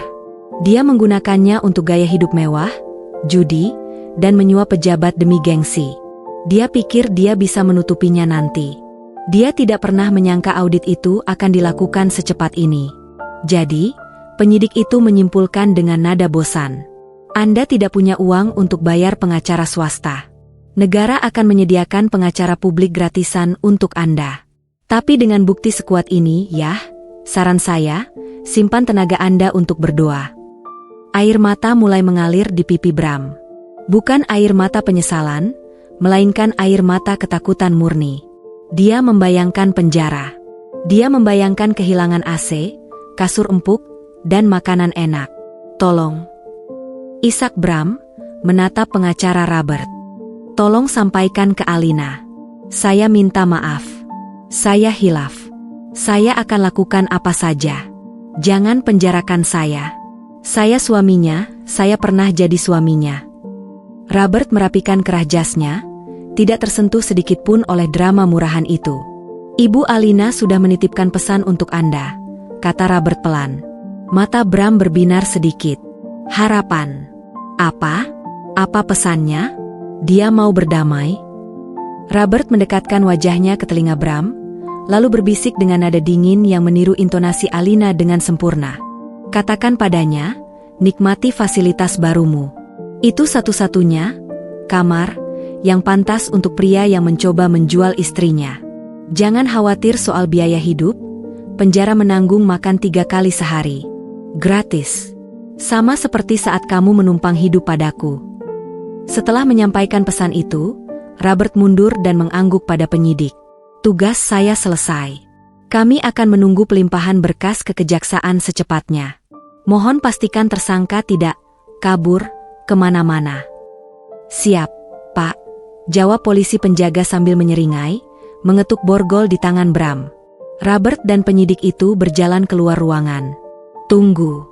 Jangan pergi. Alina? Teriak Bram histeris, menarik-narik borgolnya hingga pergelangan tangannya lecet dan berdarah. Pintu tertutup. Suara langkah kaki menjauh. Bram sendirian lagi. Tapi kali ini, kesendiriannya berbeda. Ini bukan kesendirian di lobi hotel atau jalanan. Ini adalah kesendirian di ujung jalan buntu. Ia melihat ke langit-langit putih kusam. Bayangan masa lalunya berputar. Saat ia menghina Alina. Saat ia menyuruh Alina membersihkan sepatunya. Saat ia menyebut Alina, anak panti. Sekarang, anak panti itu duduk di singgasana emas. Sementara dia, sang pangeran, terikat seperti hewan kurban yang menunggu giliran disembelih oleh hukum. Bram memejamkan mata, dan untuk pertama kalinya, rasa penyesalan yang sesungguhnya. Penyesalan karena telah meremehkan lawan yang salah, menghancurkan jiwanya. Di luar jendela berjeruji, suara sirine mobil polisi terdengar melolong. Bagi orang lain, itu suara bantuan. Bagi Bram, itu adalah lagu pengantar tidur menuju neraka duniawi yang akan ia jalani selama 20 tahun ke depan. Skakmat. Pengadilan Negeri Jakarta Selatan pagi ini lebih mirip panggung konser daripada tempat mencari keadilan. Ratusan wartawan berjejalan di pelataran, kamera mereka menyala seperti mata serangga raksasa yang lapar. Di sisi kanan, sekelompok aktivis perempuan membentangkan spanduk besar bertuliskan, "Penjarakan suami penjual istri." Aku melangkah turun dari Alphard hitamku, mengenakan setelan blazer putih gading rancangan Sebastian Gunawan dan kacamata hitam oversize. Kilatan flash kamera langsung menyerbuku, membutakan pandangan sejenak. Ibu Alina, apakah ibu akan memaafkan terdakwa? Ibu Alina, bagaimana tanggapan soal pembelaan, gangguan jiwa, yang diajukan pengacara Bram? Aku tidak menjawab. Aku hanya memberikan senyum tipis. Senyum Mona Lisa yang penuh teka-teki, lalu berjalan membelah kerumunan dengan dikawal 4 bodyguard. Diam adalah pernyataan yang paling keras saat ini. Di dalam ruang sidang utama, udara terasa dingin dan lembab. Aku duduk di barisan paling depan, kursi yang dipesan khusus untuk korban. Di sebelahku duduk Robert, pengacaraku, yang tampak santai sambil memeriksa kukunya yang bersih. Pertunjukan dimulai 2 menit lagi, Nyonya, bisik Robert. Pintu samping terbuka. Suara rantai beradu dengan lantai keramik membuat seisi ruangan hening. Bram masuk. Pemandangan itu sungguh kontras dengan ingatan terakhirku tentangnya di pesta. Tidak ada lagi tuxedo Italia. Tidak ada lagi rambut klimis. Bram mengenakan rompi tahanan berwarna oranye mencolok dengan nomor 081 di dada. Rambutnya dicukur habis. Prosedur standar tahanan baru, membuat wajahnya terlihat lebih tua 10 tahun. Lingkaran hitam di bawah matanya begitu dalam, seolah dia tidak tidur seabad. Dia berjalan menunduk, diapit 2 petugas kejaksaan. Saat dia melewati barisanku, langkahnya terhenti sejenak. Dia menoleh. Matanya bertemu dengan mataku. Ada kilatan permohonan di sana. Bibirnya bergerak tanpa suara, membentuk kata, "Alina." Aku tidak bereaksi. Aku hanya membetulkan letak kacamata hitamku, seolah dia hanyalah debu yang lewat. Hakim ketua mengetuk palu. Sidang dibuka. Drama dimulai. Pengacara publik yang ditunjuk untuk Bram, seorang pria muda yang tampak gugup, mencoba membangun narasi bahwa Bram sedang berada di bawah pengaruh alkohol berat dan tekanan pekerjaan, sehingga tidak sadar akan ucapannya. "Yang mulia," kata pengacara itu dengan suara bergetar. "Klien saya tidak benar-benar berniat menjual istrinya. Itu hanyalah hiperbola. Candaan buruk di sebuah pesta. Terdakwa sangat mencintai istrinya." Hakim ketua, seorang wanita paruhbaya dengan tatapan tajam, menaikkan alisnya. "Candaan? Mari kita dengar candaan itu." Jaksa penuntut umum, JPU, berdiri. Ia memberi isyarat pada operator.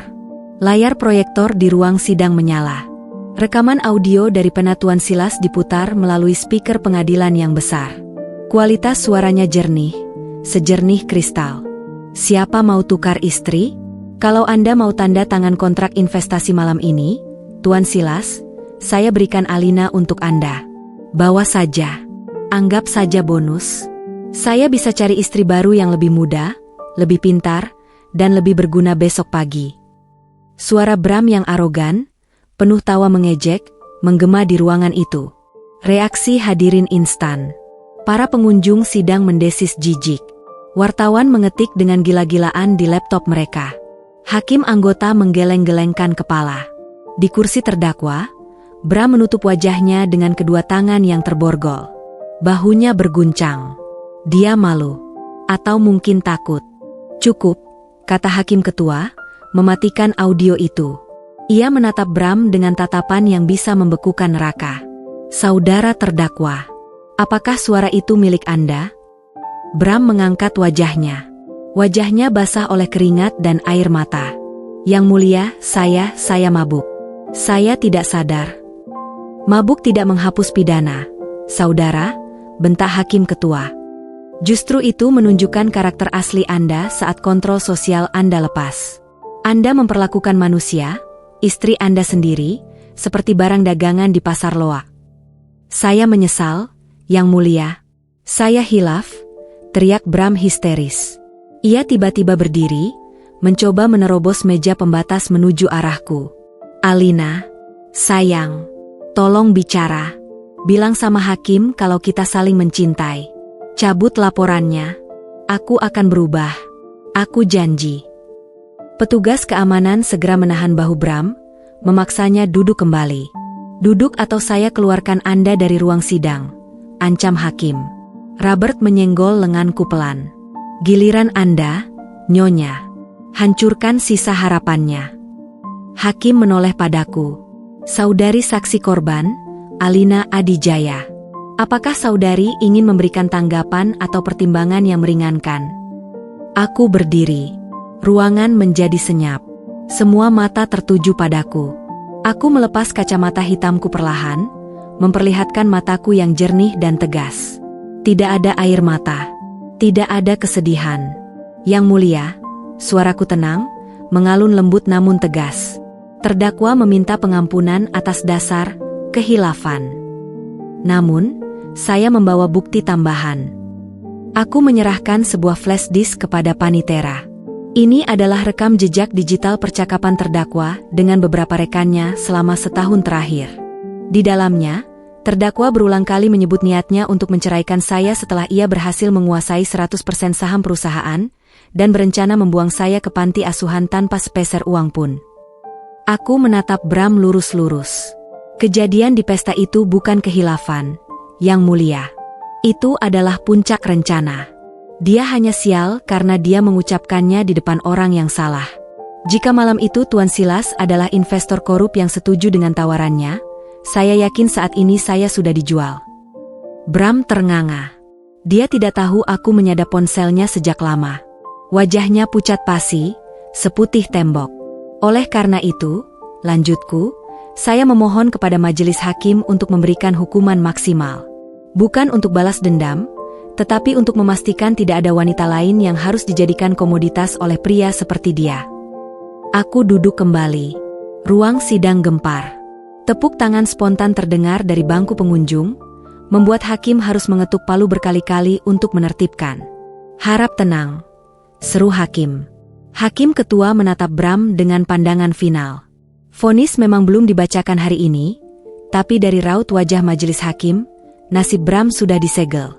Sidang ditunda minggu depan untuk pembacaan tuntutan, kata hakim. Terdakwa tetap ditahan.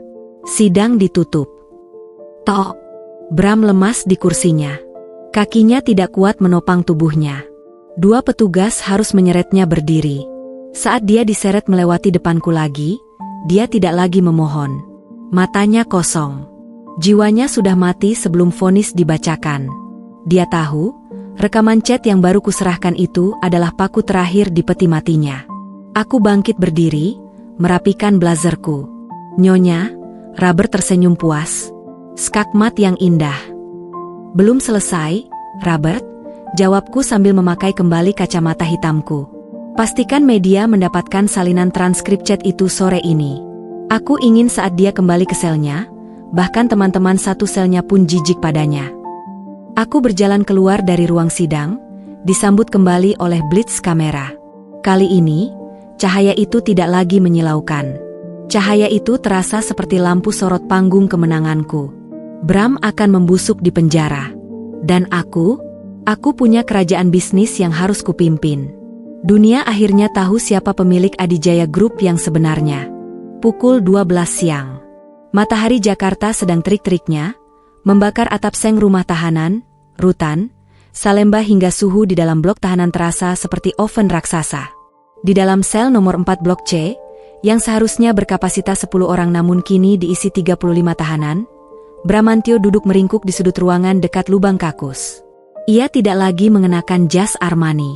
Tubuhnya kini dibalut kaos oblong lusuh yang sudah berubah warna menjadi kekuningan karena keringat, dan celana pendek selutut yang longgar. "Woi, anak baru. Minggir. Gue mau kencing," bentak seorang tahanan bertato naga di sekujur punggungnya. Bram tersentak kaget. Ia buru-buru menggeser tubuhnya yang kurus, menempelkan punggungnya ke dinding lembab yang berlumut. Maaf, Bang," cicit Bram, suaranya gemetar.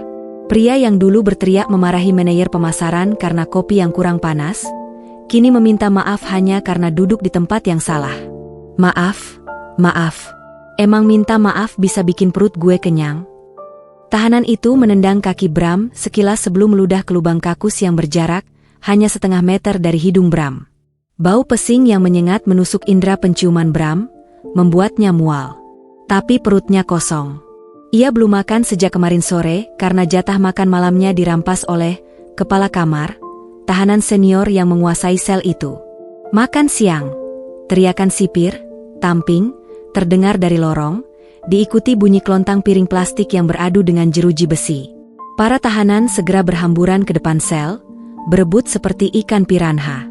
Bram mencoba ikut maju, perutnya melilit perih. "Mundur lu, bos." Tahanan lain menyikut rusuk Bram dengan keras.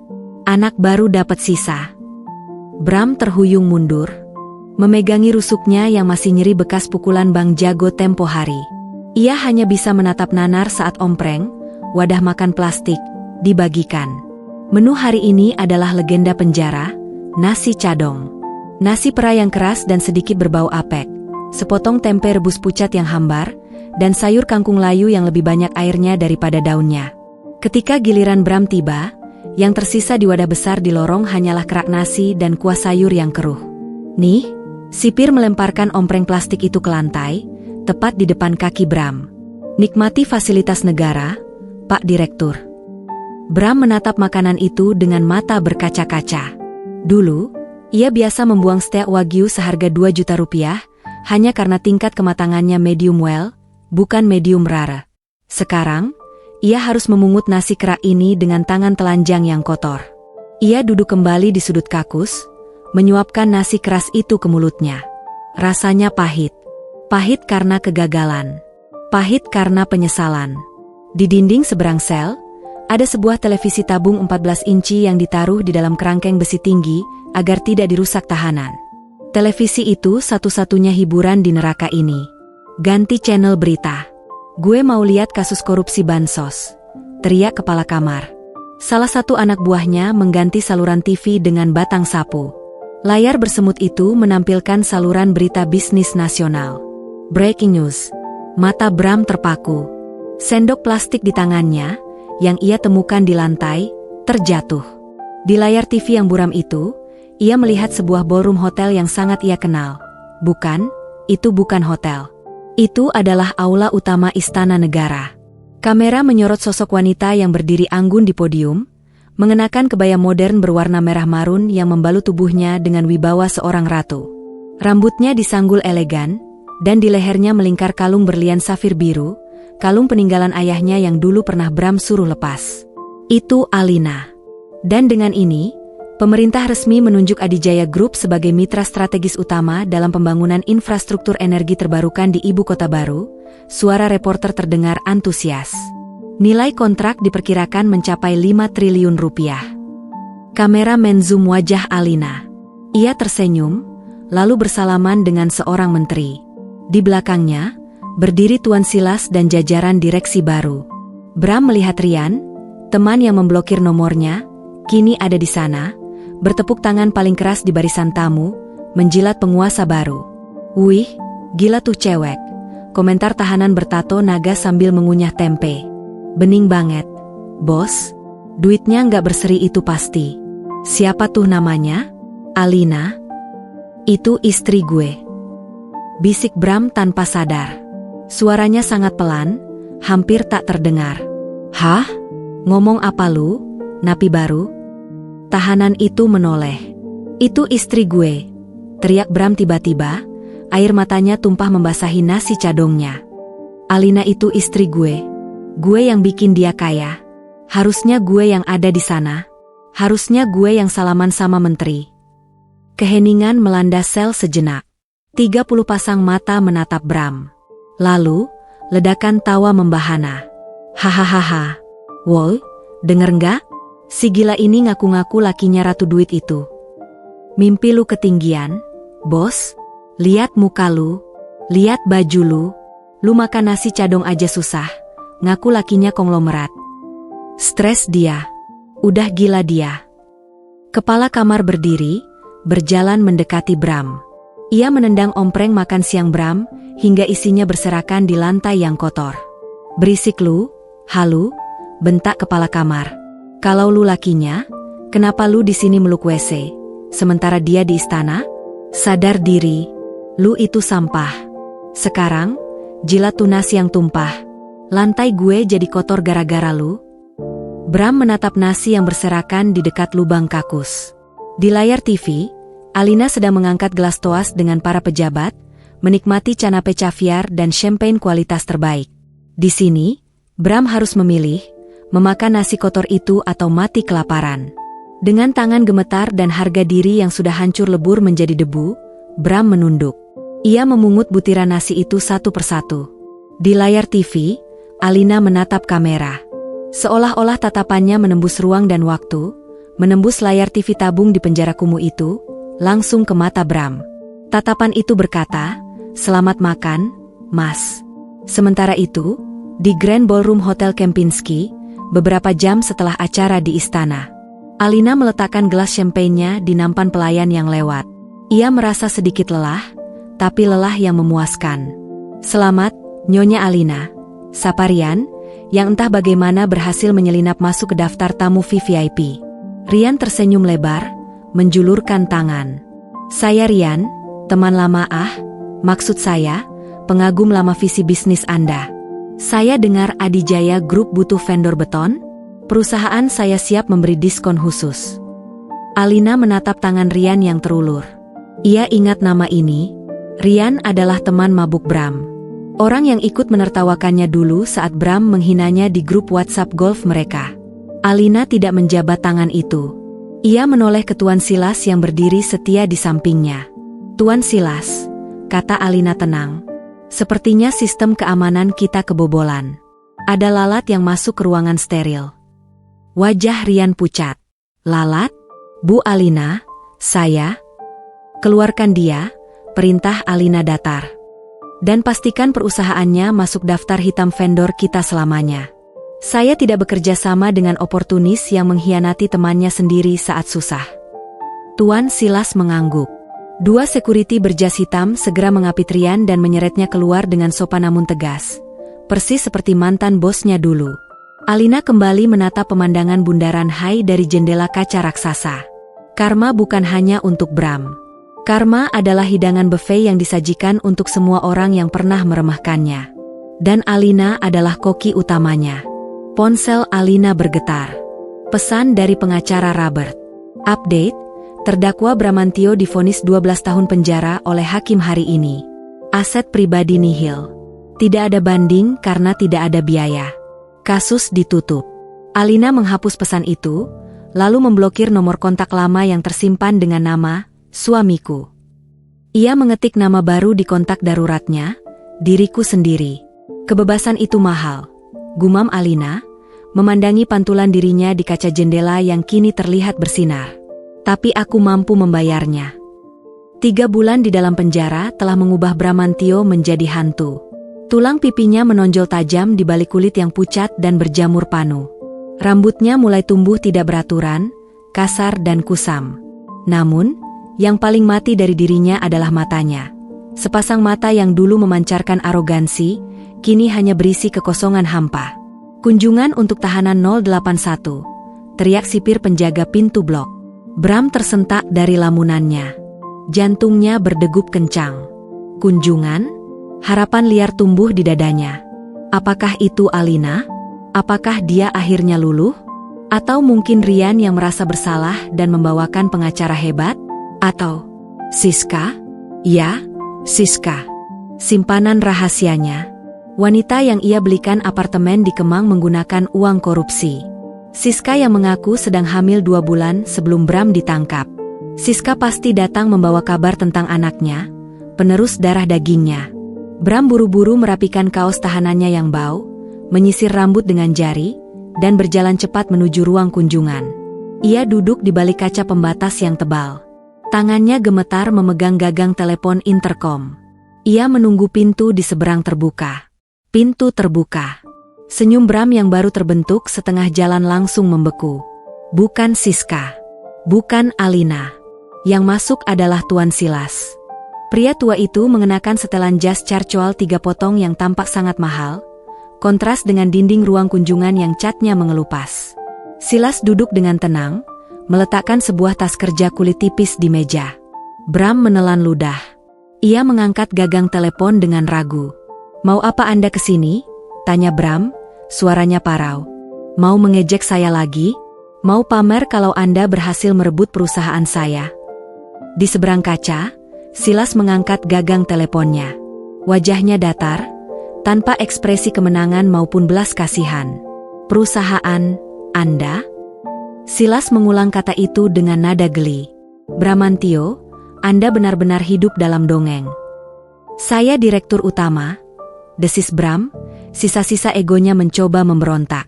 "Saya yang menaikkan profit tahun lalu. Alina tidak tahu apa-apa." Silas menggeleng pelan, lalu mengeluarkan sebuah dokumen tua dari tasnya.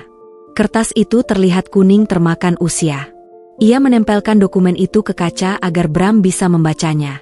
"Bacalah," perintah Silas. Bram memicingkan mata.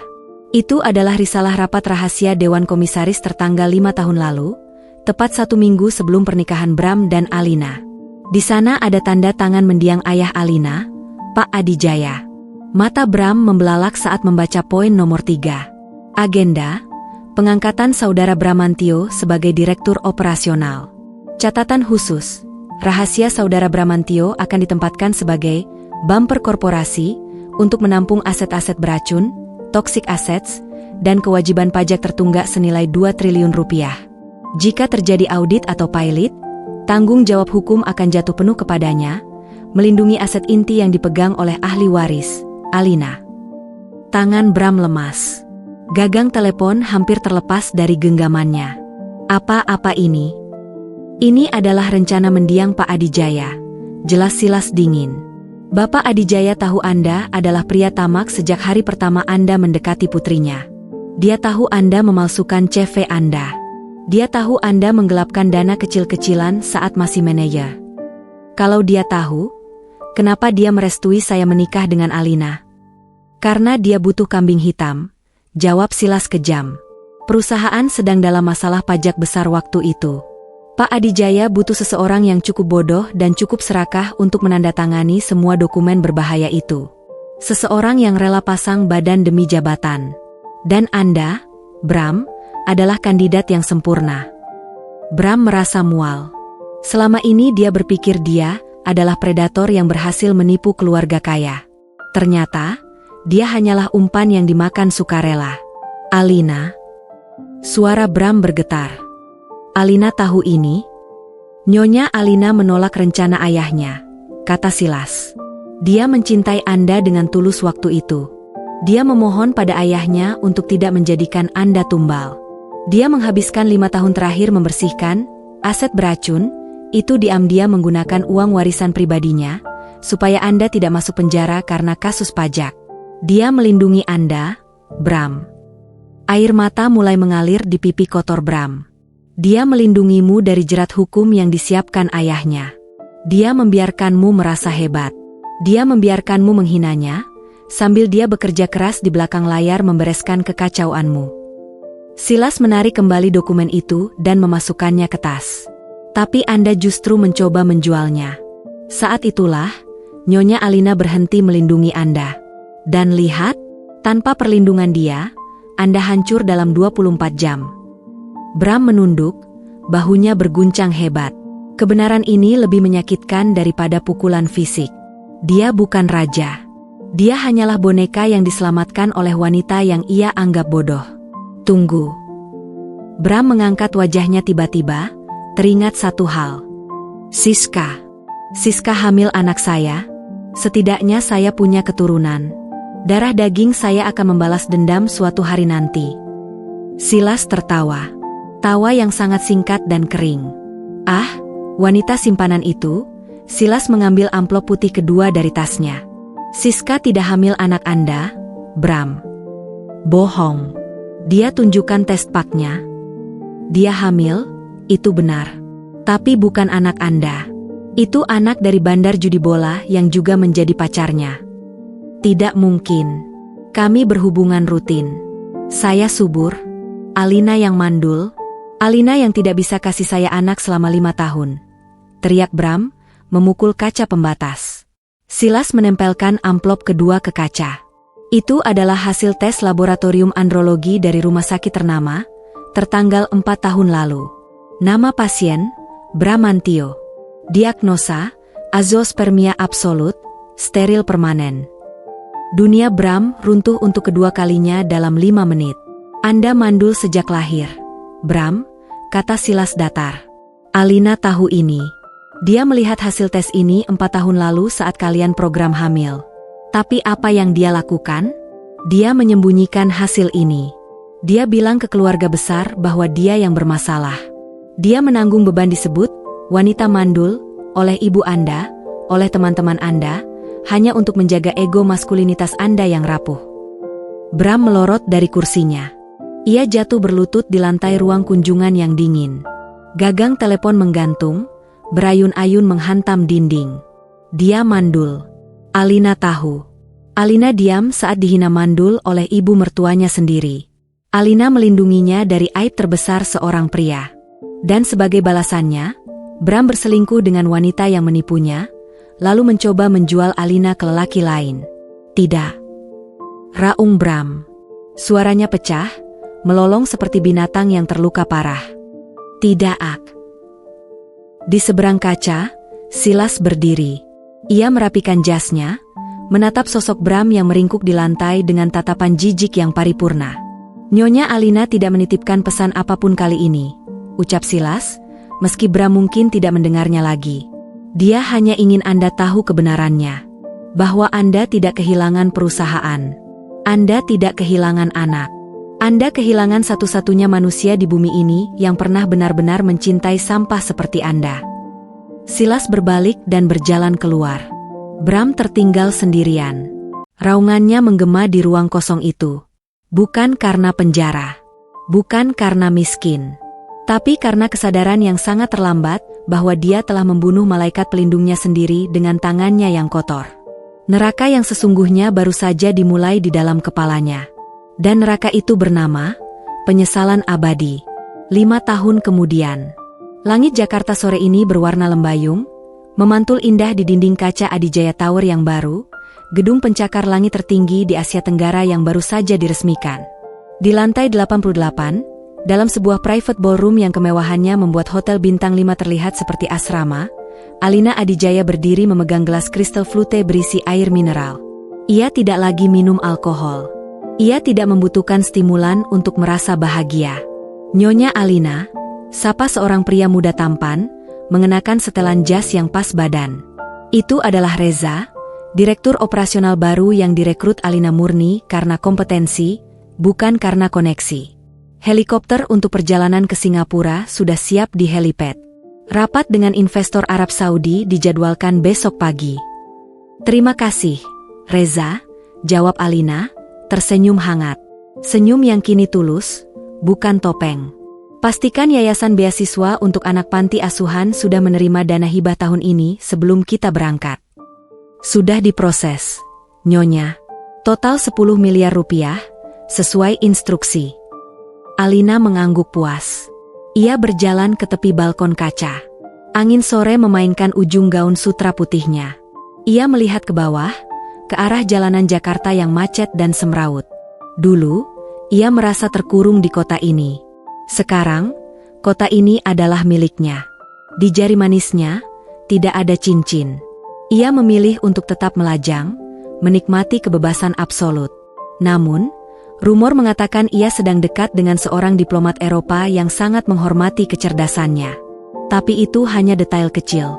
Alina tidak lagi mendefinisikan dirinya berdasarkan siapa pria di sebelahnya. Tuan Silas, panggil Alina tanpa menoleh. Ia tahu pria tua setia itu ada di sana. Ya, Nyonya besar.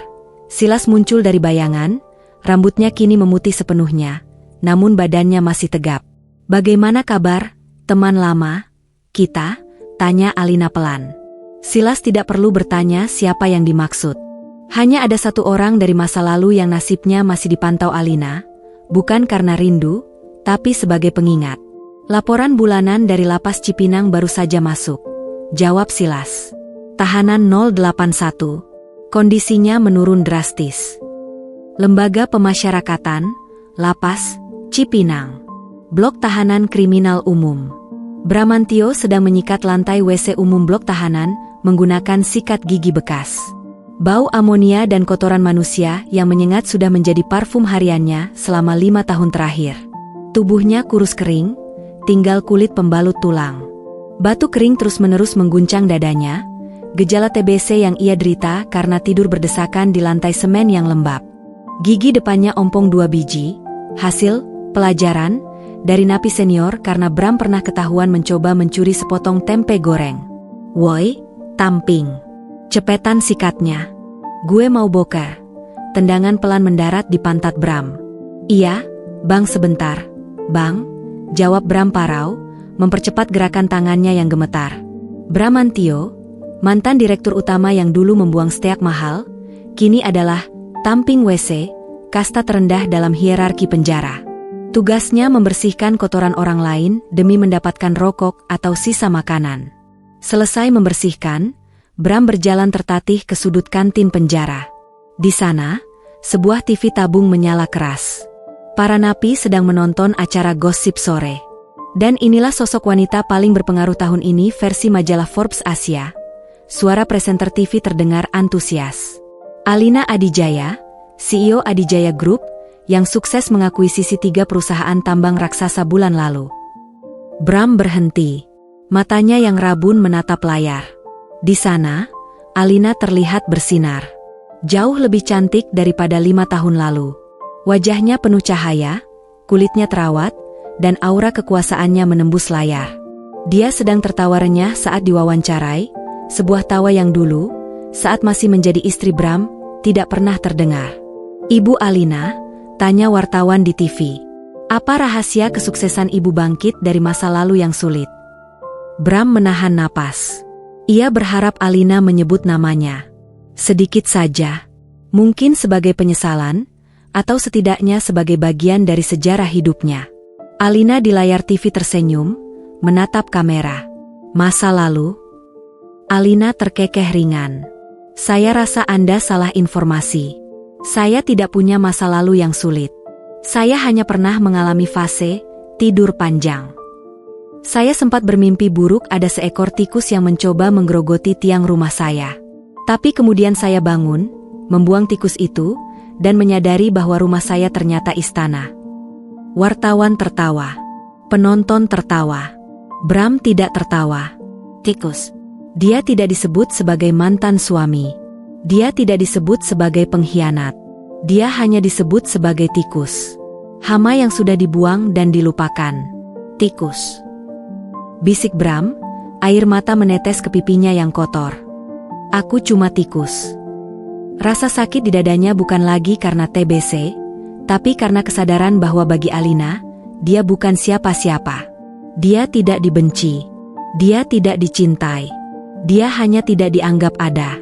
Dan itu adalah hukuman yang jauh lebih kejam daripada kebencian. Bram merosot duduk di lantai kantin. Ia melihat tangannya yang kasar dan kotor. Tangan yang dulu pernah memegang kendali perusahaan triliunan rupiah, kini hanya memegang sikat WC. "Nyesel lu, Pak Tua?" tanya seorang napi muda di sebelahnya sambil merokok. Bram menatap napi itu dengan mata kosong. Aku dulu punya dia. Aku dulu punya semuanya. Dia mencintaiku. Dia melindungiku. Terus kenapa lu di sini?" Bram tersenyum getir, memperlihatkan gusi ompongnya. "Karena aku bodoh. Aku menukar berlian dengan batu kali, cuma karena batu kalinya dibungkus plastik warna-warni." Napi muda itu mendengus, tidak paham, lalu pergi. Bram kembali menatap layar TV. Wajah Alina sudah hilang, diganti iklan sabun cuci. Bahkan bayangannya pun enggan berlama-lama menemani Bram. Kembali ke penthouse Adijaya Tower. Silas menutup tabletnya setelah membacakan laporan itu. Dia sering melamun dan berbicara sendiri. "Nyonya, dokter penjara bilang dia mengalami depresi berat dan halusinasi. Dia sering berteriak-teriak menawarkan, tukar istri, pada tembok selnya." Alina tidak bereaksi. Wajahnya tetap tenang seperti danau yang tidak terusik batu. "Cukup, Tuan Silas. Hentikan laporannya mulai bulan depan. Saya tidak perlu tahu lagi." "Anda yakin, Nyonya? Anda tidak ingin tahu saat dia selesai?" Alina berbalik, memunggungi pemandangan Jakarta. Ia berjalan menuju meja kerjanya yang megah, mengambil tas kerjanya. "Tidak perlu," jawab Alina tegas. "Buku itu sudah tamat 5 tahun lalu. Aku tidak punya hobi membaca ulang cerita sampah." Ia berjalan menuju pintu keluar, langkahnya mantap dan berirama. "Ayo, Tuan Silas. Dunia tidak akan menaklukkan dirinya sendiri. Kita punya kerajaan yang harus diperluas." Alina melangkah keluar ruangan, meninggalkan bayangan masa lalunya terkunci rapat di belakang. Pintu ballroom tertutup otomatis dengan bunyi klik yang halus namun final. Di papan catur kehidupan, sang pion yang mencoba menjadi raja telah berakhir di kotak sampah, membusuk bersama ambisinya sendiri. Sementara sang ratu melangkah kemanapun dia mau. Tama.